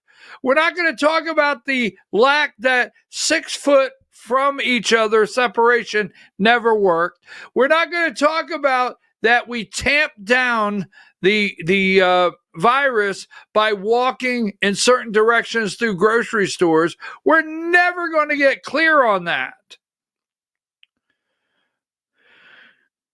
But RFK Jr. is the crackpot. You will never. Did you hear one time, and I said this when I opened the program this morning, do you ever hear any of their reporting that opens up without evidence or the administration falsely claims? It's all the time. It's all the time. So what happened in Wisconsin? Video 2. We're going to be focusing very strongly on mental health because here's a case of mental health. Part of the problem is we used to have mental institutions, and I said this yesterday. We had a mental institution where you take a sicko like this guy. He was a sick guy, so many signs, and you'd bring him to a mental health institution. Those institutions are largely closed because communities didn't want them. Communities didn't want to spend the money for them. So you don't have any intermediate ground. You can't put him in jail because he hadn't done anything yet, but you know he's going to do something. So we're going to be talking seriously about opening mental health institutions again. In some cases, reopening. I can tell you in New York, the governors in New York did a very, very bad thing when they closed our mental institutions, so many of them. You have these people living on the streets, and I can say that in many cases throughout the country, they're very dangerous. They shouldn't be there. So we're going to be talking about mental institutions, and when you have some person like this, you can bring them into a mental institution, and they can see what they can do, but we got to get them out of our communities.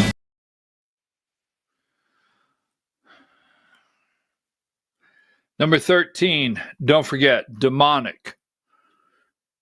Demonic. Okay, and mind-altering, mood-altering drugs. And RFK Jr. is the crackpot? I don't think so. All right, take that down. Number 29, we're getting ready to go to the Georgia Hour. Number 29, folks, if you are sending or if you have been purchasing from Temu, right? De minimis, right? Is that what? De minimis. Under $800, and you've been buying brand new microwaves for $12 from China. No, just a joke. I don't know. But if you've been purchasing your Temu and it's been coming or whatever from around the world, the $800 exemption on tariffs ends. So if you're not aware of it, there was an old phrase we used to call, what are you shipping it on, a slow boat from China Well, the next time you go online and you hit that $6 item and it ships to you and it's laying on your front porch the next day and it now costs, $13 because the extra $7 on there or whatever, $7-8 for shipping. You will see that ends today. No more free shipping from around the world, duty free, tariff free for under $800. That one.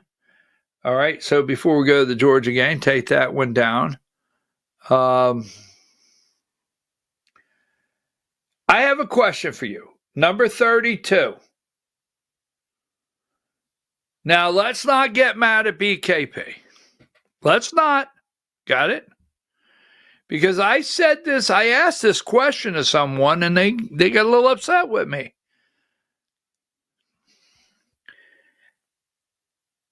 Is Trump okay?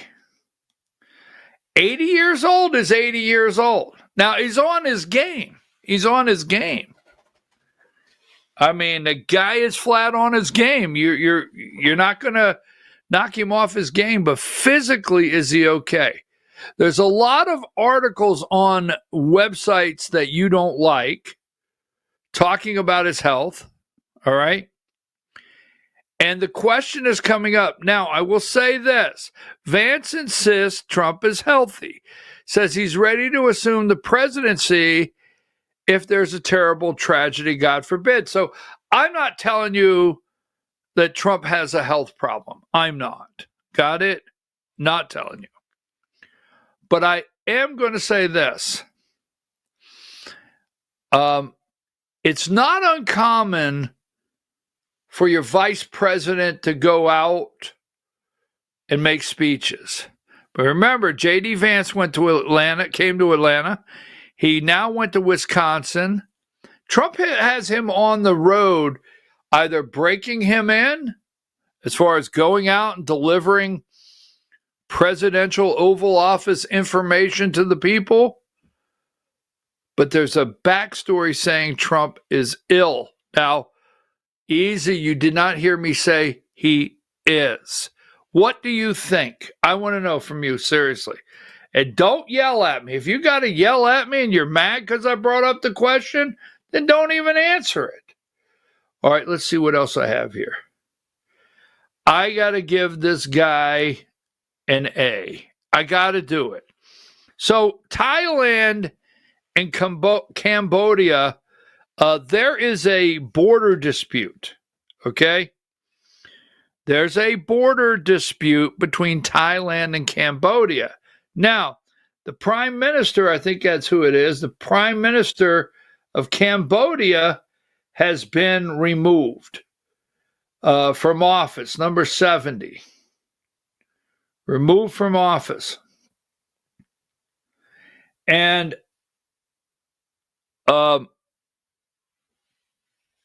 Thailand prime, this guy gets an A+ for the week for being able to pronounce this name. Listen to the former prime minister. It's been removed. Okay. Listen to the name. Video 14. This court case played out over about 2 months, and the Constitutional Court just comes out with its verdict that said that Paetongtarn Shinawatra is guilty of ethics rules violations. So in terms of... what? what? Paetongtarn Shinawatra? One more time, just for me. If nobody, just for me. One more time, just for me. This court case played out over about 2 months, and the Constitutional Court just comes out with its verdict that said that Paetongtarn Shinawatra is guilty of ethics rules violations. So in terms of... Paetongtarn Shinawatra. I'm going to remember that one. Okay, so number 87, do not.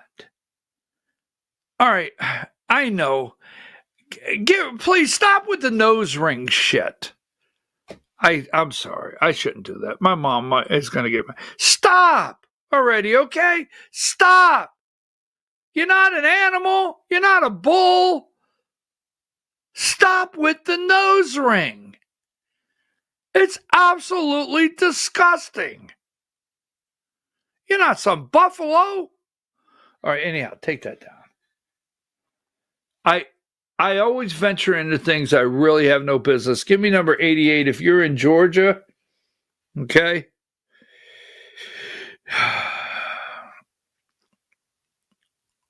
4,500 arrests. We need to talk Tuesday.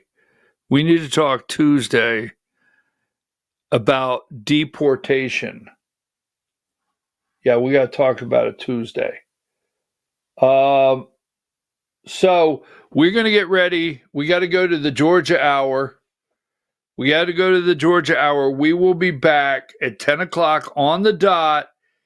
If you are leaving now, we'd like for you to come back at 10 o'clock. But if you are leaving now, we will not be here Monday. We will be here Tuesday. Monday's Labor Day weekend, we will not be here. We will see you Tuesday morning at 8 a.m. if you're leaving. If not, come back at 10 o'clock. You don't want to miss the Georgia Hour. Take a break.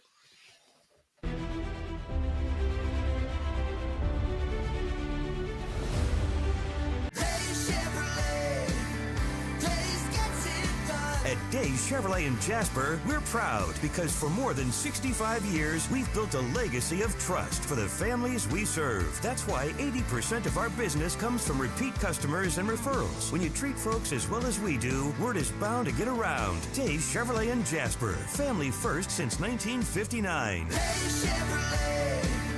Days gets it done. Together, let's drive.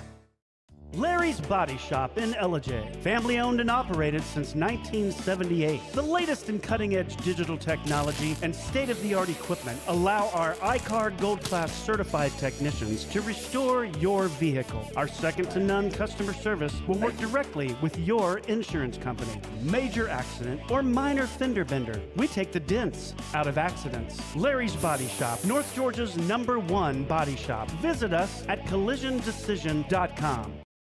Why give your money to liberal media companies? Put your marketing needs in the hands of a conservative marketing professional and start getting results today.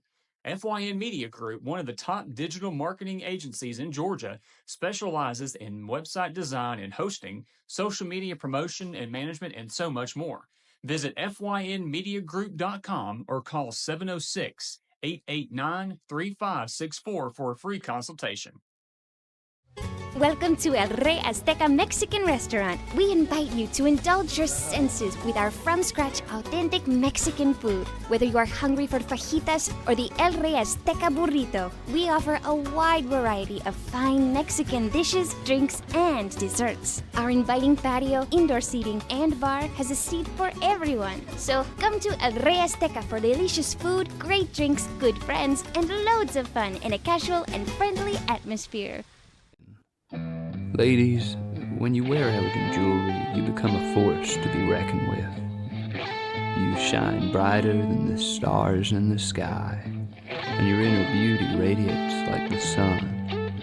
So embrace the magic, embrace the elegance, and let your jewelry be a reflection of your true, authentic self. My friends over at North Georgia Diamond know what a woman wants. Go see them for the perfect gift. And remember, when it comes to elegance, there's no such thing as too much. Come see us at North Georgia Diamond. We're igniting passion one sparkle at a time.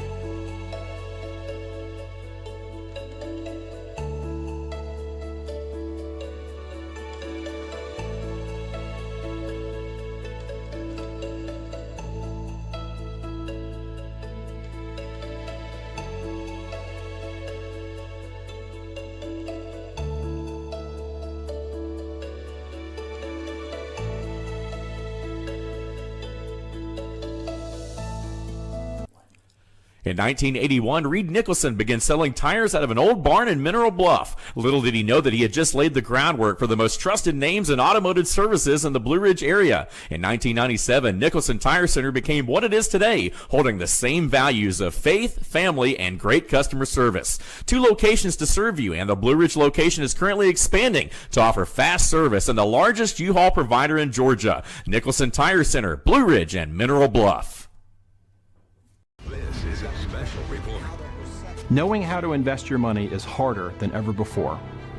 Dealing with stock market volatility, record debt, and terrorist attacks requires new thinking. At U.S. Asset Management, we can help you see the world more clearly so that you can move beyond the chaos and invest with confidence. Call us, visit us online, or drop by our office. U.S. Asset Management, helping you make better decisions with your money. Mesquite Grill, now offering online ordering for your convenience. Check out our new website at mesquitegrillbr.com. That's mesquitegrillbr.com. The great food and service you have come to expect, ready for you when you arrive. Open 7 days a week with a fully stocked bar and friendly service. Bring your furry friends with you and dine on our pet-friendly patio. Also, check out our catering options and let us prepare delicious food for your next event.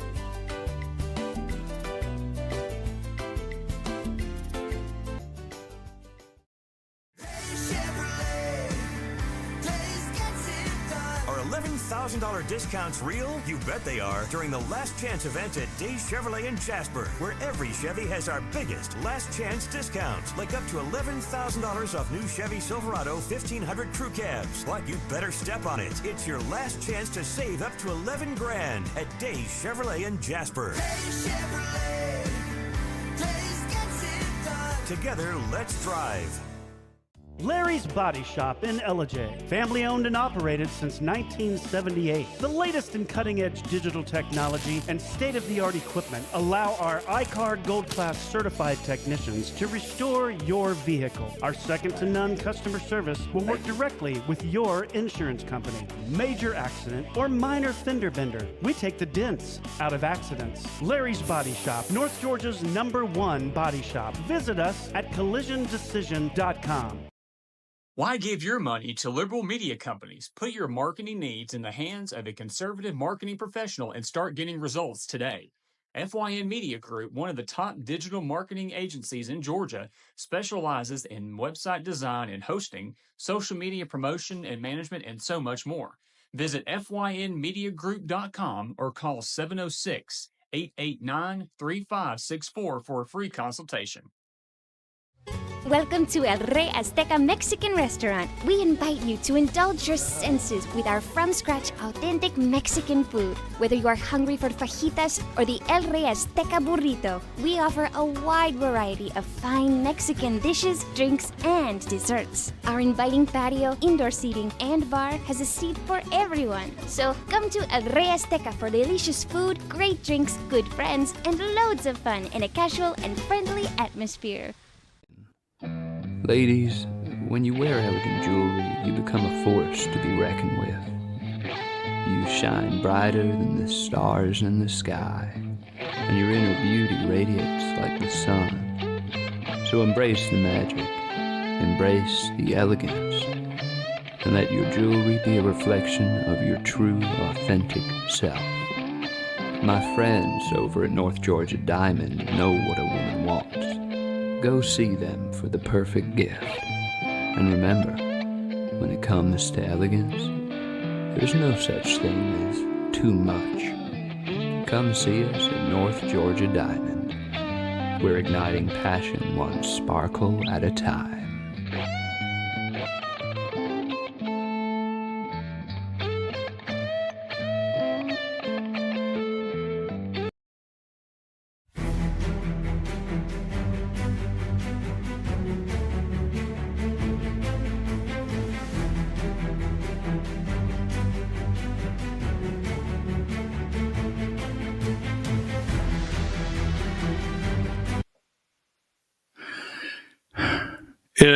It will only take, it'll only take around $250. $250, that's it. That's all it'll take. I'll explain in a minute. Probably going to get in trouble for this. It'll only take $250. I'm your host, BKP, and it is time for the Georgia Hour. Time for the Georgia Hour on voiceofruralamerica.com. Now, we've got a lot going on. It's Friday. We like to lighten up the show on Friday, but we have some very serious news going on in Georgia, what's happening. I appreciate the messages. I do. All the information. Please, I want you to know I keep up with things. They go in a folder. I don't know if they go in a folder. If you say, well, you did not report on the blue ribbon panel, everything you sent me went in a folder on the computer. The videos, they go in a folder. The what you write, text me. Okay, we keep up with it. I never want you to think, well, I'm not sending anything else. All right. Now, when I tell you that these committees are political stunts, I'm not being negative to you. I'm really not. Nothing warms me up like seeing a room full of patriots sharing with these, what I consider for the most part, corrupt politicians, and your presence there, even though you may hear me say, well, that's a political stunt, your presence is not. Your presence is not a political stunt. I mean, you drive all the way across the state, you drive 3 hours, you drive 2 hours, whatever it may be. You present to them concerning ranked choice voting. You present to them concerning the machines, the vulnerabilities. You make presentation after presentation. You are not the political stunt. And they know you're serious, and they know you're not going to give up. So never take anything I say concerning these panels as a direct to you in a negative way. It's not. All right. Thank you for what you do. Thank you for taking the time and driving and preparing statements. Now, that being said, I want to come out of the box just briefly with, don't forget, we have, and we're going to go into detail because I got to explain some things. We have State Senate District 21, and we have 2 Public Service Commission districts up for election. We got to talk about that. Now, number one, so every day we're talking about Fulton County. So yesterday I get a message. I've got several of you. I mean, I could do the hour and a half just thanking all of you. I'm serious. I can't tell you enough. I have Democrats that send me messages and they laugh at me and say, oh, I forgot your audience is your research department. I could spend an hour and a half just with what you guys send me saying thank you. All right.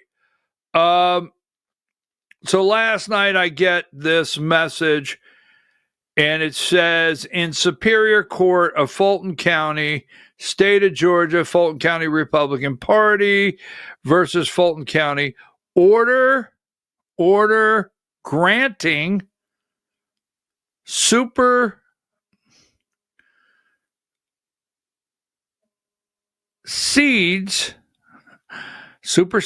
order granting supersedes on contempt. What's that mean? Lord, what in a world, big word like that? So as you all know, just today by noon, Fulton County Board of Commissioners had, okay, because it's gone, they had until noon today because this is past tense, to put Jason Frazier and reappoint Julie Adams. Folks, if you're out there from sea to shining sea, if you're out there internationally in Georgia, I have to tell you, I wish I struck the fear in Democrats like these two people. I really do. If you have an aspiration, is that the word? Is that the word? Anyhow, if you have goals, and if you want to be the most feared person out there to a Democrat, if you want to make a Democrat cringe and shake, if you want to make a Democrat walk to the other side of the street because you're on this side of the street, your name could be Jason Frazier or Julie Adams. I'm serious. That part of this is the only part of this that makes my day, is the fear they strike in the Fulton County Board of Commissions that they could be on the Fulton County Board of Registration and Elections, put there by Fulton County Republican Party. And you have to stop and wonder, what might they find? What might they do, right? I mean, it's like, you're like, every day you're like, okay, what do you think they will see? Now, there's number 23, and we're going to get to what's going on, number 23, right?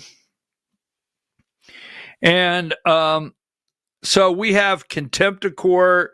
We have court orders not going down the road. I would venture that Fulton County Board of Commissioners have spent $150,000 maybe so far, just so far, maybe just venture. Here's Jason Frazier. This is all the way back in 2023, 10/20/2023. He called it Fulton Criminal Enterprise. There's 20 people registered to that house to vote in Fulton County. Just one example. Take that down. Go back to them. Now, you all know the story. If you don't, Google the story of Julie Adams. Actually, all she wanted was to be able to validate the information in front of her, right? I mean, if you're a notary public, this may be way off the mark. You're not supposed to take someone's word that you can't go into the bank with a document and say, my mom signed this. Can you notarize it? Okay, where are they at? I need to see documentation that says this is who it is. Whatever, okay?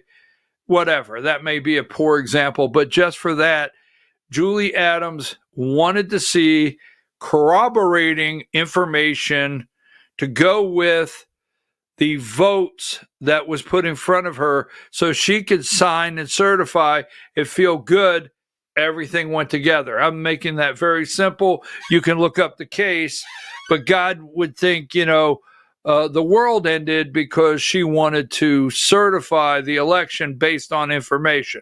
Now, Jason Frazier, I don't know. Do they think that they're going to get in there one evening and find burn bags?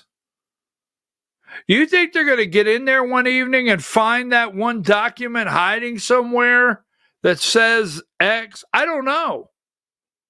But they will not. Now, when we go through, remember this, give me number 20.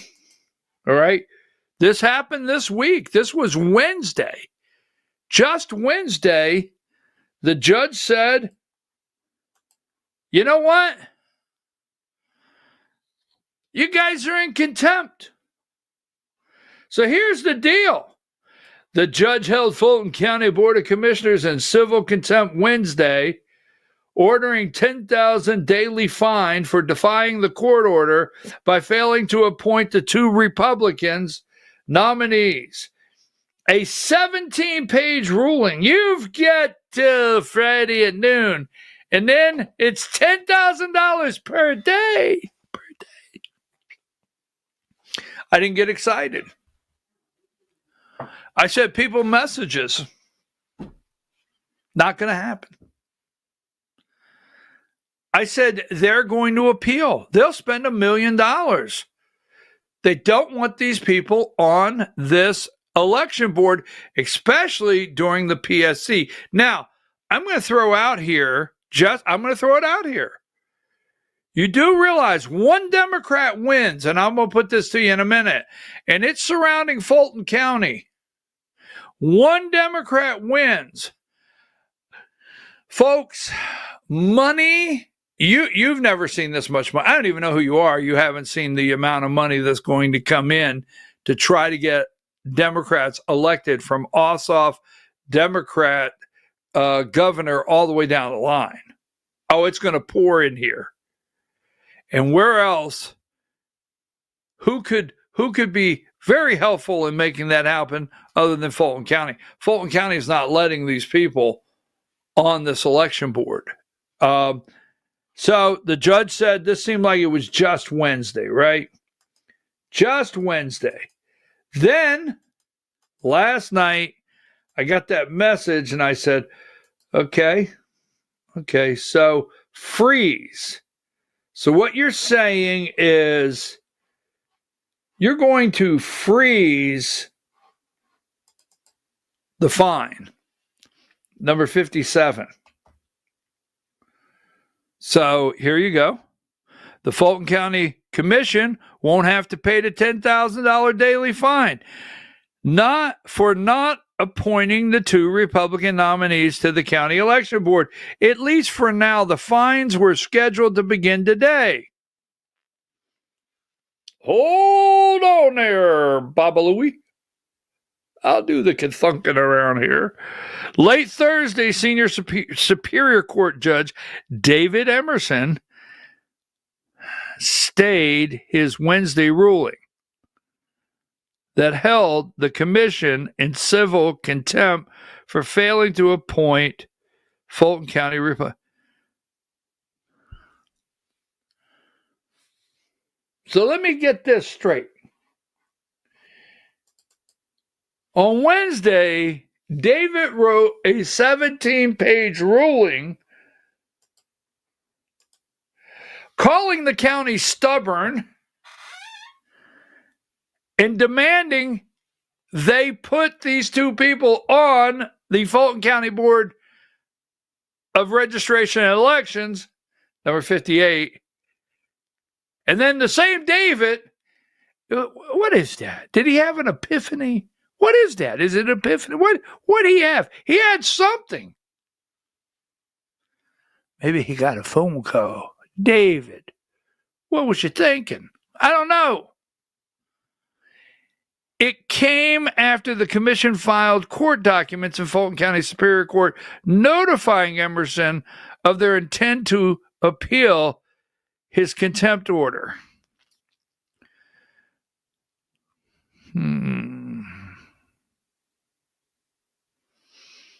So stay right there. They put a stay on it.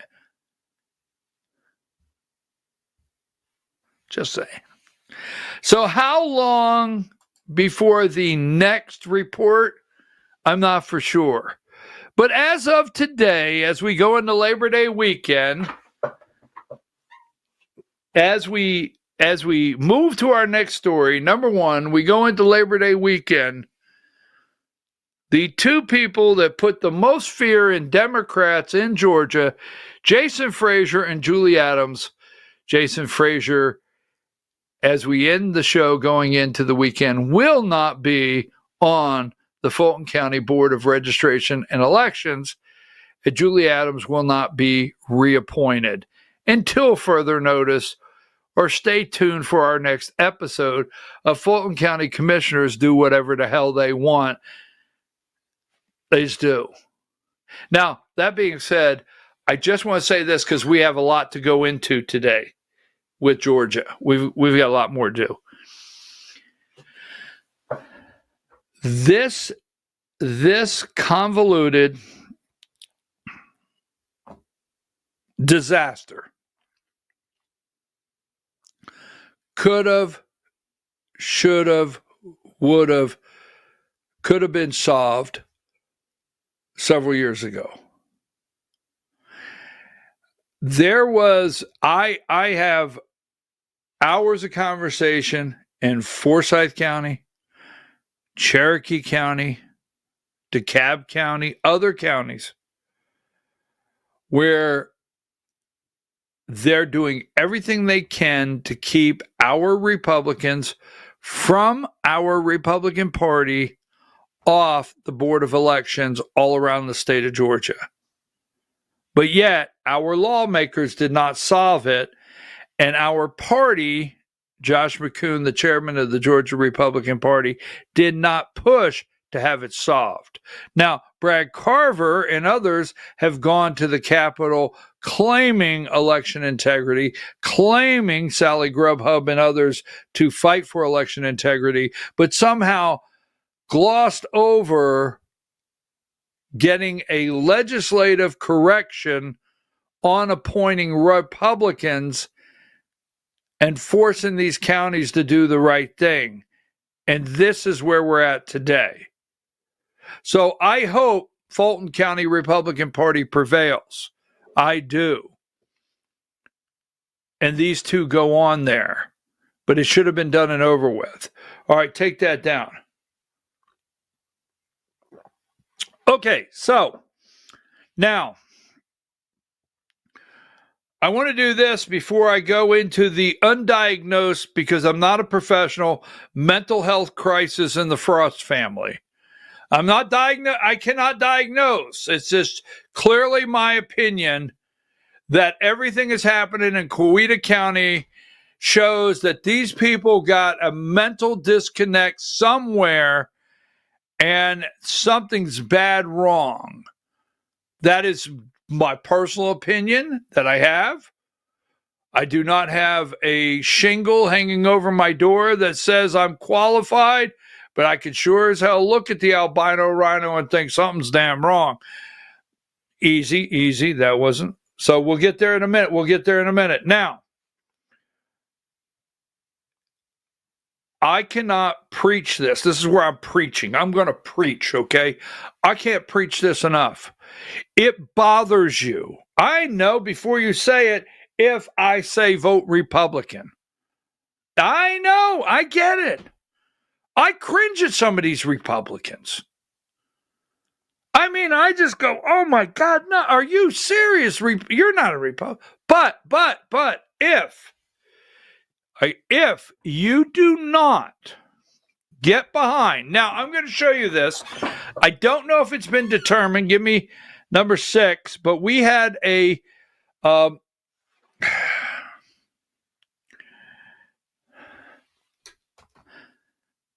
had to pause because I didn't want to say nothing about Brandon Beach. It is the weekend, and so this is a Fulton County, North Fulton, Cherokee County, all right? North Fulton, Cherokee County State Senate District. Now, Brandon Beach was a moderate at best. I mean, he said Donald Trump, one or two times, he said something was wrong with the election because he's in Fulton County. He's in North Fulton, right? So he had to get into the battle because the people in North Fulton are predominantly Republican.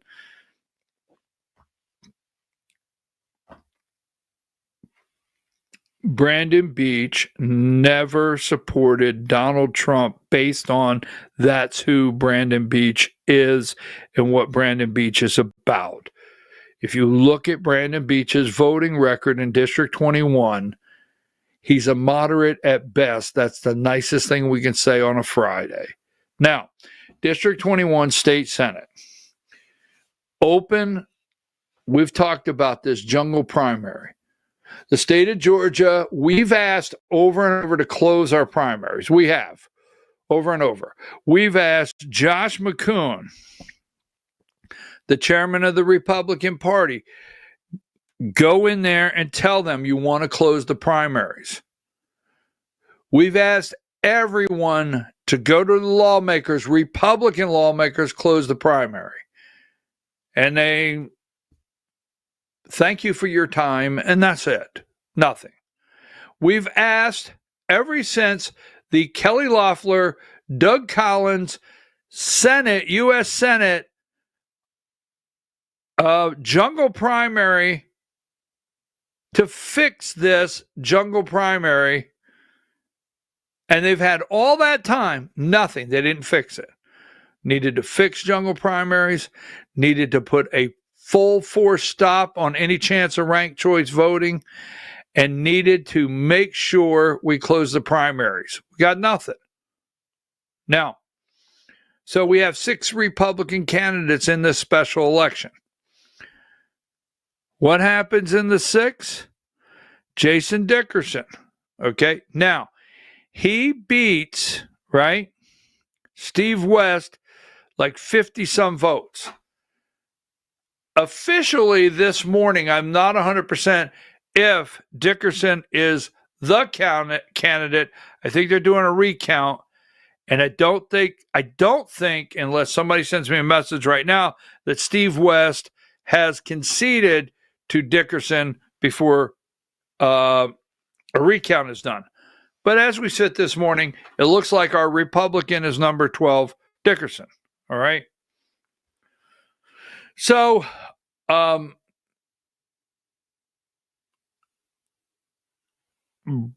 Deborah Shingley, the Democrat, 40%, 39.5, right?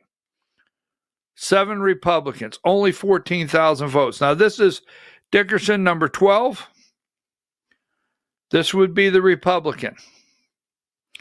If he is the candidate and he does not win, so give me number 7 and then go back to number 12.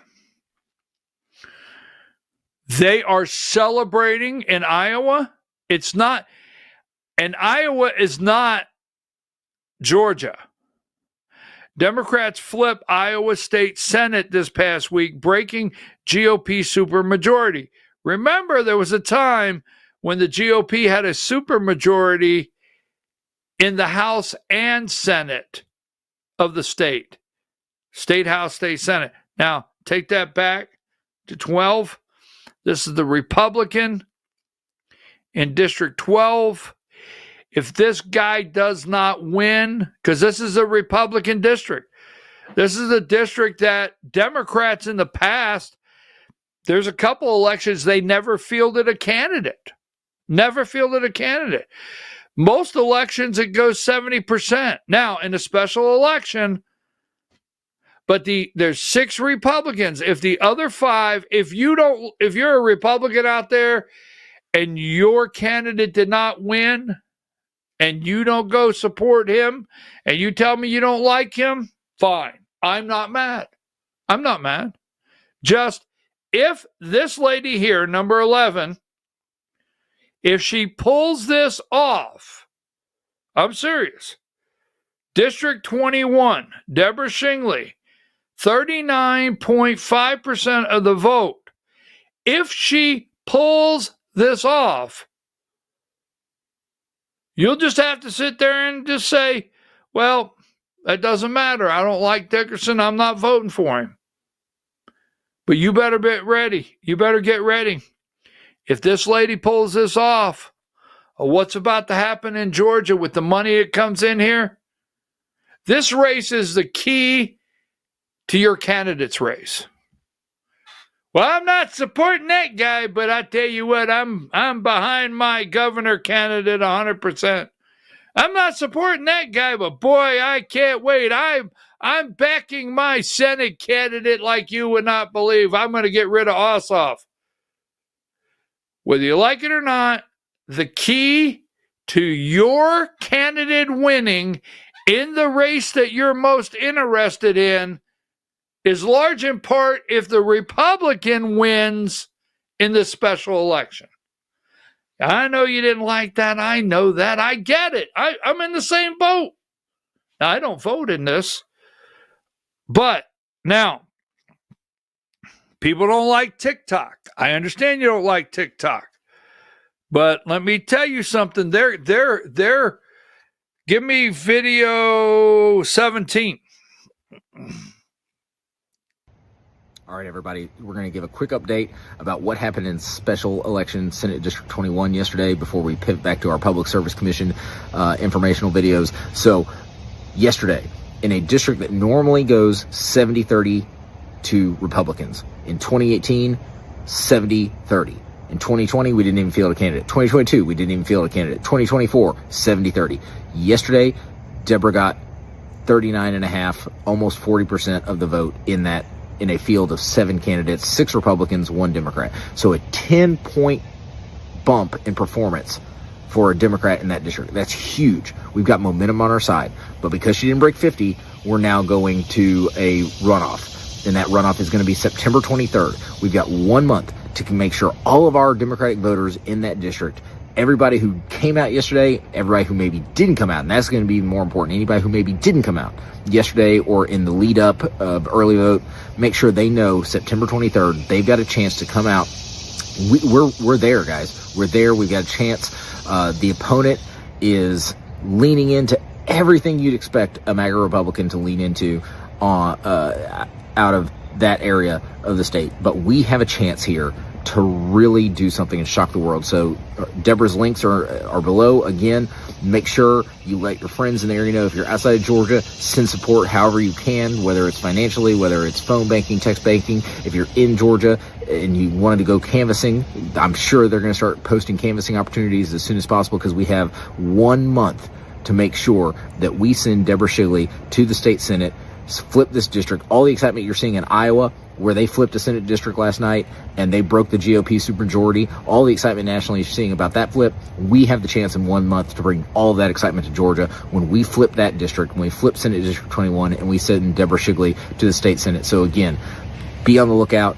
Tell your friends who live in the district or live in the area, find a way to support the campaign, and we have a chance here, guys, to really do something exciting in Georgia. Let's go do this.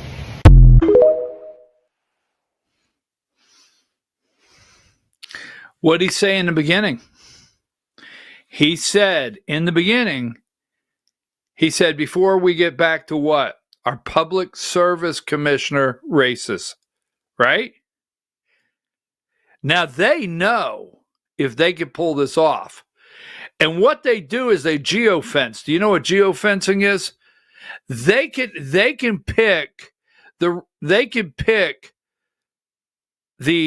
can fence around the area. They can actually make sure that they're targeting areas when they post their videos.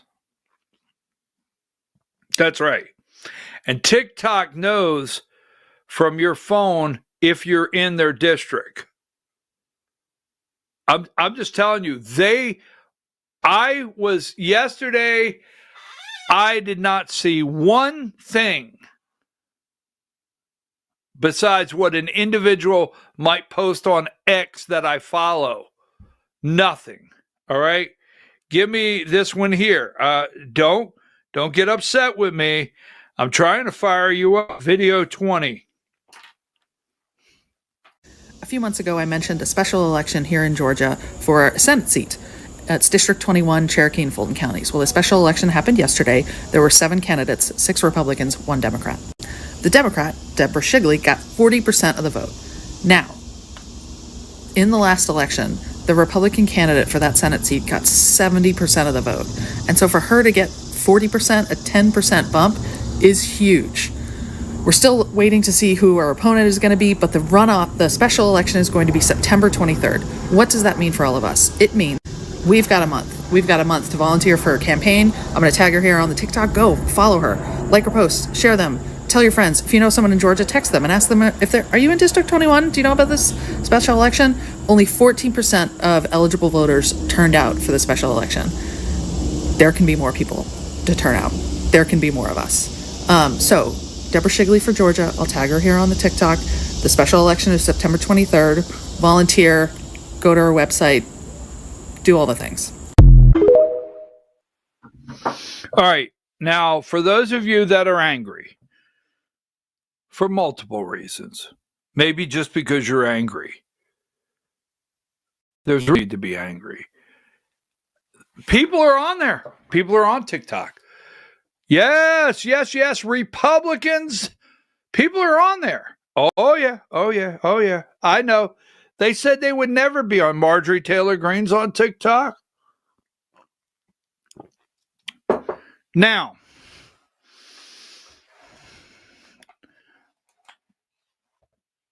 they want this seat. They want it. They want it nationally. Now, Republicans, because we have the Great Divide in Georgia, and we have the leader of the Great Divide. His name's Josh McCoon, the Georgia Republican Party chairman, right? He's the chair of the Great Divide. I'm serious, okay? We can't get together on anything because they just step on the people that they didn't want involved. They controlled, manipulated, and rigged our state convention, and they have the Great Divide. I have never one time pulled up TikTok and watched anything where the chairman of the Georgia Republican Party was on TikTok highlighting anything for our party, get out the vote or anything. Now, if you have, send it to me. You can send it to me. But here is another one. And one more. This will be the last one. And this is to steam your ears before the weekend, video 19.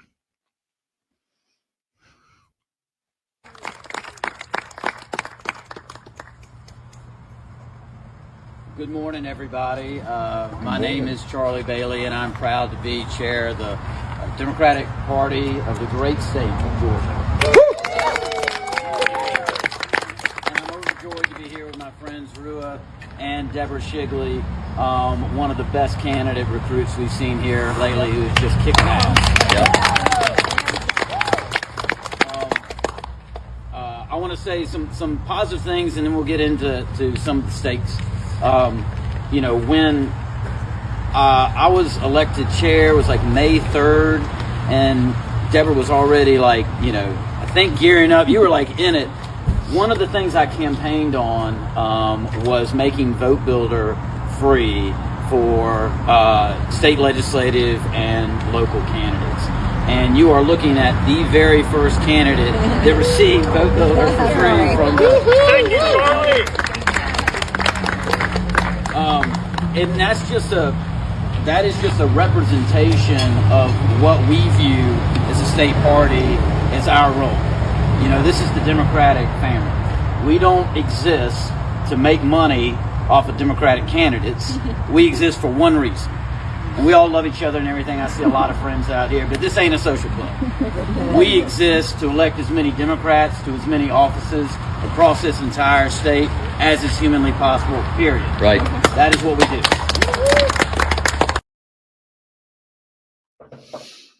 Charlie Bailey is the chairman of the Democrat Party. The chairman of the Georgia State Democrat Party. Now, the only reason I showed you that, if you could send me any TikToks, if you're not on TikTok, videos where Josh McCoon is already out there talking about District 21. Should have been out there yesterday. Whatever. Right? Now, I'm going to show you something. And I don't like doing this. I don't. But I have told you for how long, and I listened to Josh McCoon campaign. Give me number...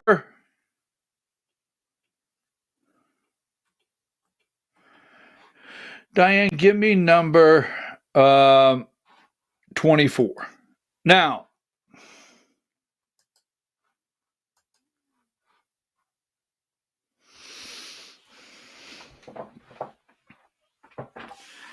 Could you send me the video of this? Because I'm going to ask you to find something for me.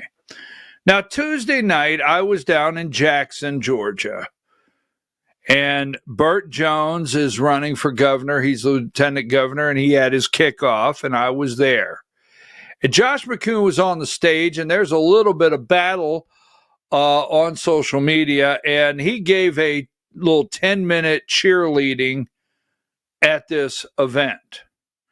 Now, there's many online that take what chairman of the Republican Party had to say is almost like an endorsement of Lieutenant Governor Burt Jones, okay?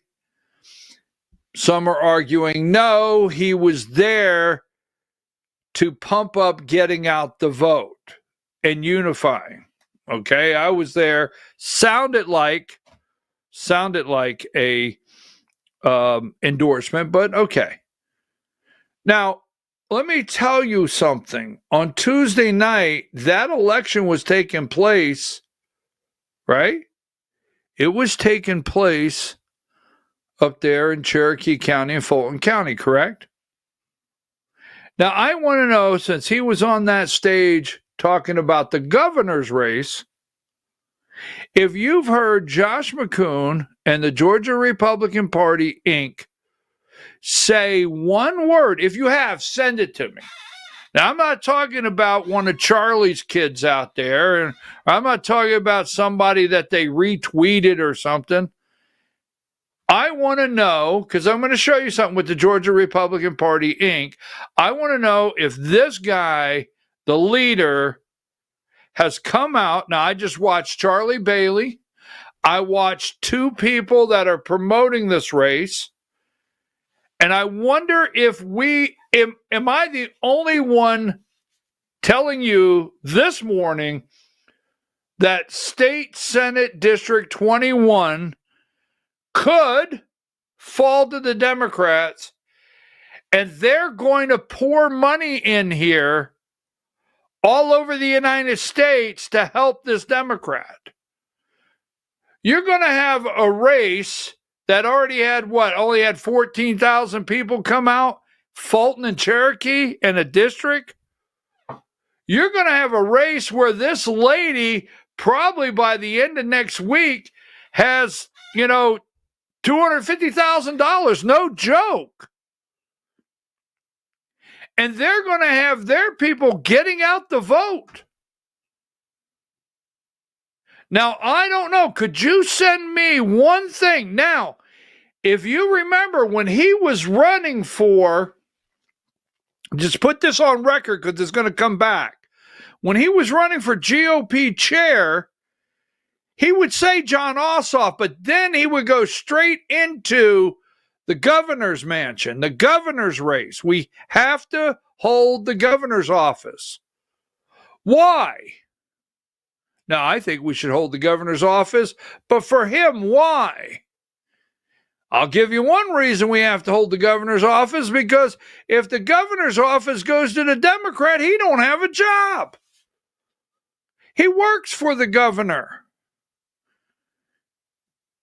If the governor's office goes Democrat, the very first thing, one of the very first things they're going to do is fire him. He is the lead counsel for the vocational system of Georgia vocational system, school system. He's the lead counsel, appointed, put in place, works for the governor, makes over $200,000 a year. Why do you think he wants to save that damn governor's office?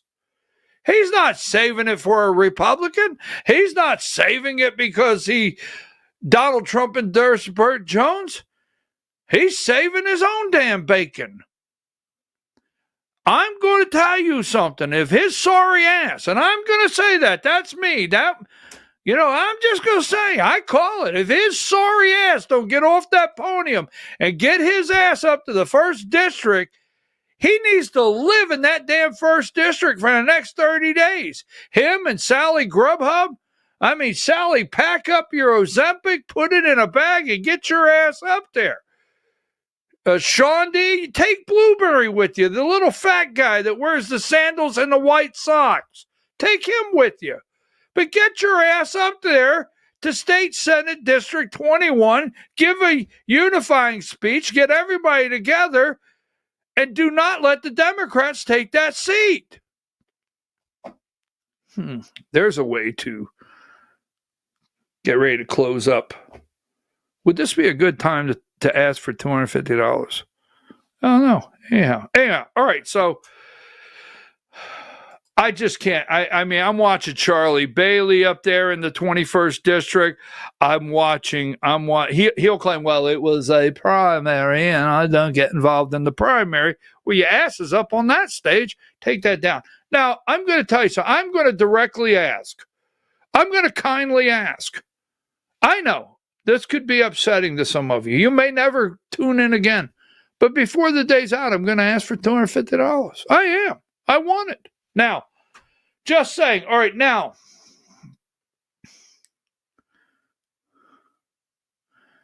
I want to know right here. Now, I want to say this. Let me get this out. 51. I'm not saying any more until Monday. This was a political stunt. These are political stunts, okay? Can I say to you one more time? State lawmakers discuss how to cut insurance costs for consumers in Georgia. Lawmakers, they're going to swear I'm lying to you. Lawmakers don't write laws. Wait a minute, that made no sense whatsoever. Lawmaker doesn't write the laws. Now, where do you get lobbyists write the laws? Lawmakers present them. Doctor them up every once in a while. That's it. Majority of all states in America, because I don't know all states, majority of all states in America and our House of Representatives and our U.S. Senate in Washington, D.C., lobbyists write the legislation. Our lawmakers do not. So when they have one of these study panels that they're getting $250 a day to be on, yeah, and I think, just saying I think they get an extra lobbyist check from time to time. No saying. These are to continue to lead you to believe that you have some kind of voice. People don't like when I say that, but these are stunts. Now, this one here, I opened up this morning and I told you, right, number 53, dysfunctional state election board infighting aired in Georgia. Aired to Georgia lawmakers, okay? A divided, bickering state election board was on full display Thursday as Georgia legislators repeatedly heard about its dysfunction. Now, I got a phone call 2 weeks ago. Do you know what's going to happen at this panel? Nope. I don't. Tell me. And an individual told me everything that was going to happen at this panel 2 weeks ago. And I said, how sure are you? Oh, they laid it out. They said Waffle House John was going to be up there. The Democrat was going to be up there. They were going to show that the board was real dysfunctional. Now, I have a prediction. Please. My prediction is that Tim Fleming is chairing this board, okay? Kelvin King is running. Tim Fleming, there's some controversy, but Tim Fleming is former chief of staff. Tim Fleming is former chief of staff for Brian Kemp. Now, there's a lot of talk about why they separated and parted ways. It didn't end real well. So if you ask, is Tim Fleming Brian Kemp's guy? One person will say yes, the other person will say no. But he's running for Secretary of State. Kelvin King is running for Secretary of State. Kelvin King's wife, Janelle King, is on the state election board. Oh, it gets woo.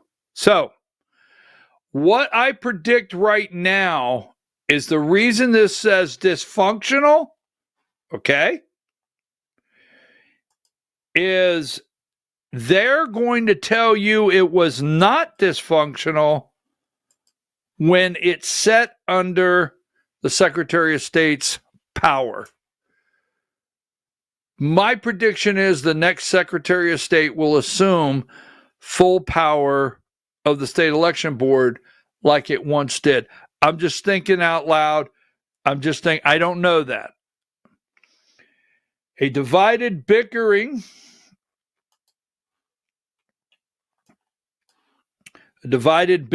state election board was on full display Thursday as Georgia legislators repeatedly heard about its deep dysfunction. The accusation, including the board's backlog of election investigations, a director who attacked the integrity of the board's chairman, and a board member whose husband is running for Secretary of State. I'm going to go further and deeper into this Monday. There's a lot to be said.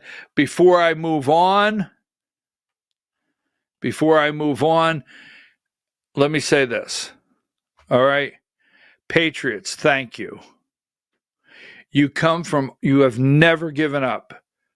Every time the door is open, there's a group out there.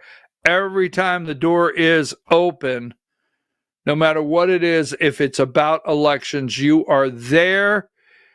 You give the facts. You present the truth. You make your point. And last but not least, they know you will not give up. God bless you. Thank you for what you do. Now,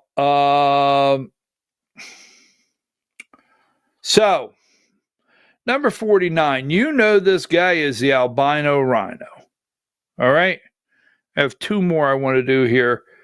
I asked earlier, Diane, I don't want people to get upset. Maybe they'll get upset. But I'm going to explain why I asked for $250. I don't think it's too much to ask for. Maybe it is. That's a lot of money. That's a lot of cheddar, right? A lot of cheddar. All right, so I would like to continue to serve a smaller way. From Ponzi fallout to party power, Frost dynasty clings to Coweta County GOP. This is sick. This is disgusting. Now, this man right here, this man-child, okay? This is a man-child cub, number 52. And he is the cub of Brant Frost IV, and he is cub albino rhino. He is the cub. Okay, he is the little baby cub in the Frost family cult. And he was, until last night, he was titled Coweta County Republican Party Chairman. Now, this morning, he has another position.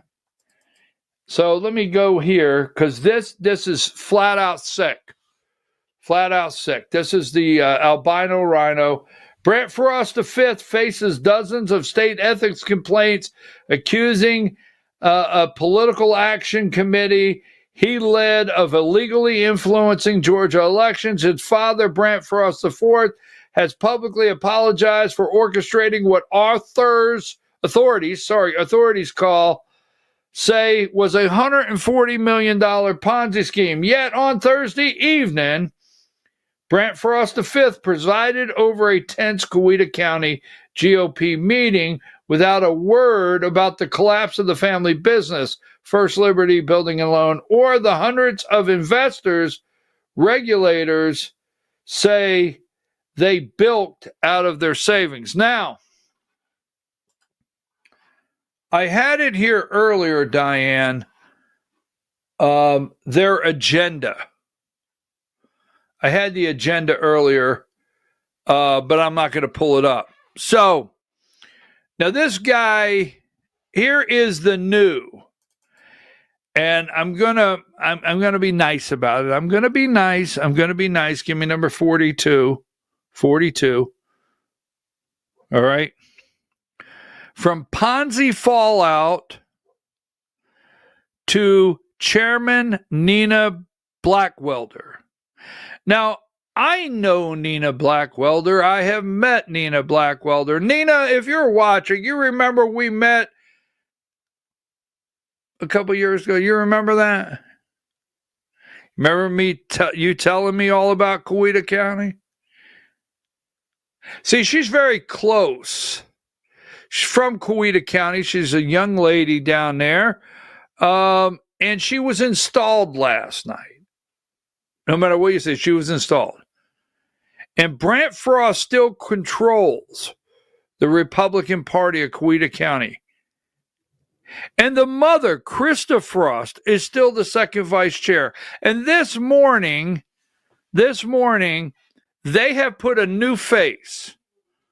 Now, I wish you well, Nina. You're a nice young lady, but I do know that you were installed, and I do know that Brant is still controlling the party, and I do know Brant has not turned over.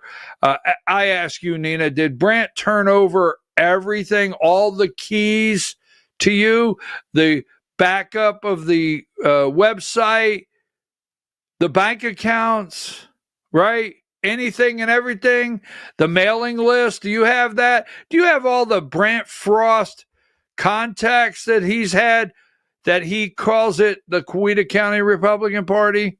Just let us know. I doubt it. Brant still is running a shadow government, and the only way you can look at me and say that the Frost family does not run the Coweta County GOP and the 3rd District of Georgia, Krista Frost is still pictured, the mother, as second vice chair and state committee member. Got it? So let me go back here and make a final statement. I got one more thing to do, and we got to go. 52. So let me say this. I understand this man is it twins on the way? He just got married. The guy just got married, right? He's being investigated, whether we know this, it's publicized. His name is not the name, the fourth, but he is named by several. He's going to be looked at by the FBI. He's being investigated by the SEC. He's being investigated by the Secretary of State. The GOP, not GOP, the GRA PAC is being investigated. The guy just had a baby or two, twins, or the wife is expecting. And they are so mentally messed up by this, the whole gang. They're so mentally messed up that they can't let go. I mean, their first priority should be their family and the people they've done wrong. But this is where these sick people are now. There's some reason nobody's telling them to go home, and they're not. No one's telling them to go home. So, right here, don't forget, we want to know. We want to know right here. 4 minutes, I got to get out. Where's it at? I know I have it here, Diane. Where is, maybe I don't. Yeah, number 22, the Weasel. This is Greg Dolezal. Greg the Weasel Dolezal, State Senator Greg the Weasel Dolezal. We want to know, Greg the Weasel Dolezal, what part you played, how much you invested, and are you aware, what were you aware of in the First Liberty Building and Loan Ponzi scheme collapse? That is Greg the Weasel Dolezal. Now, we're going to talk about this Tuesday. I will have a really special announcement Tuesday, number 59, Central Georgia Republican Fish Fry. Going to talk about it Tuesday. Boom, boom, boom, right? There it is. Central Georgia Republican Fish Fry, Saturday, September 25th. I'm sorry. When I see fish fry, you had me at fish fry. But it's going to be the biggest event. It will be the biggest event in Middle Georgia, right here, Central Georgia, the fish fry of 2025. I have a lot of big news for Tuesday. We won't be here Monday, Tuesday. Take that down. Now, number 92. Why August? All right. So we knew this was coming. We'll work on it Tuesday for immediate release. Justin Rice, executive director of the Georgia Republican Party, announced today that he will be stepping down from his role effective August 31st, 2025. Let me just tell you this. We all knew, if you're out there and connected to the Georgia Republican Party in any way whatsoever, we knew Justin Rice would leave. All right? 93. We knew he would leave. Why August? Well, Justin Rice is from North Carolina. Justin Rice has very close ties to Michael Whatley, the former RNC chair. Very close ties. He's from North Carolina. Now, Michael Whatley's running for Senate. I don't know if he's going back to North Carolina to help Michael Whatley. But we know that Justin Rice, the executive director of the Georgia Republican Party, was sent to Georgia. We know he was sent to Georgia, all right, because Cue Ball got fired. The RNC would not let Cue Ball handle all the money. That is, I don't know the guy's name, Travis Bowden, Cue Ball. That's Josh's little friend. Hey, little friend, Cue Ball, right? That's Josh's little friend, Cue Ball. He was the chief executive officer there of the Republican Party. They fired him. He got a great severance, Christmas bonus, everything. Remember all that? This guy walked away with the ching-ching, the cheddar, or whatever the kids are calling it, right? But Justin is out, so we're on Cue Ball watch. Who will be the next executive director of the Georgia Republican Party? We will go in the deep dive Tuesday. Can't wait. We're on Cue Ball watch. What's Cue Ball up to? He's not sliding back in there, is he, Josh? Anyhow, take that down. Now, all right, so Saturday, I put a safe space together. Don't try this at home. I smoke cheap cigars. I painted it up. I got my outdoor lighting, got my ceiling fan, I got my outdoor furniture. I'm all set. There's only one thing I'm missing is a TV out there. For $250, you could help a poor guy like me watch college football outside. I was told. I got the notice. I got it all ready. It's all ready to go. Comfortable, everything. I got my sweet tea jug. I got my Georgia sweatshirt. Everything's ready. There's no TV out there. And I said, it's college football. Give me number. We got to go. Give me number. Where's it at? Saturday. Marshall Thundering Herd, 82, right? 82, Marshall Thundering Herd. I asked you at the beginning, when they were a D2, they'd win national championship. Marshall Thundering Herd, don't forget, Chad Pennington and Randy Moss came from Marshall Thundering Herd years ago, right? When they were D2, they were really a great program, national championship. They're not the powerhouse anymore. Georgia should be able to handle this, but it's going to be enjoyable. And then 91. The Dogs tomorrow. Can't beat that. And what about this one? I'm waiting for Arch Manning in Texas and Ohio State. In fact, I'm waiting on that one. But I find out that I'm not getting a TV. And that's the saddest story you've ever heard. I mean, right out there. I wanted a TV. I said, I got to get TV. It's not in the budget. What do you mean it's not? It's not in the budget. $250, $250. That's it. Go Dogs. All right. And before we go, talking about college football, before we go, and before we leave for the weekend,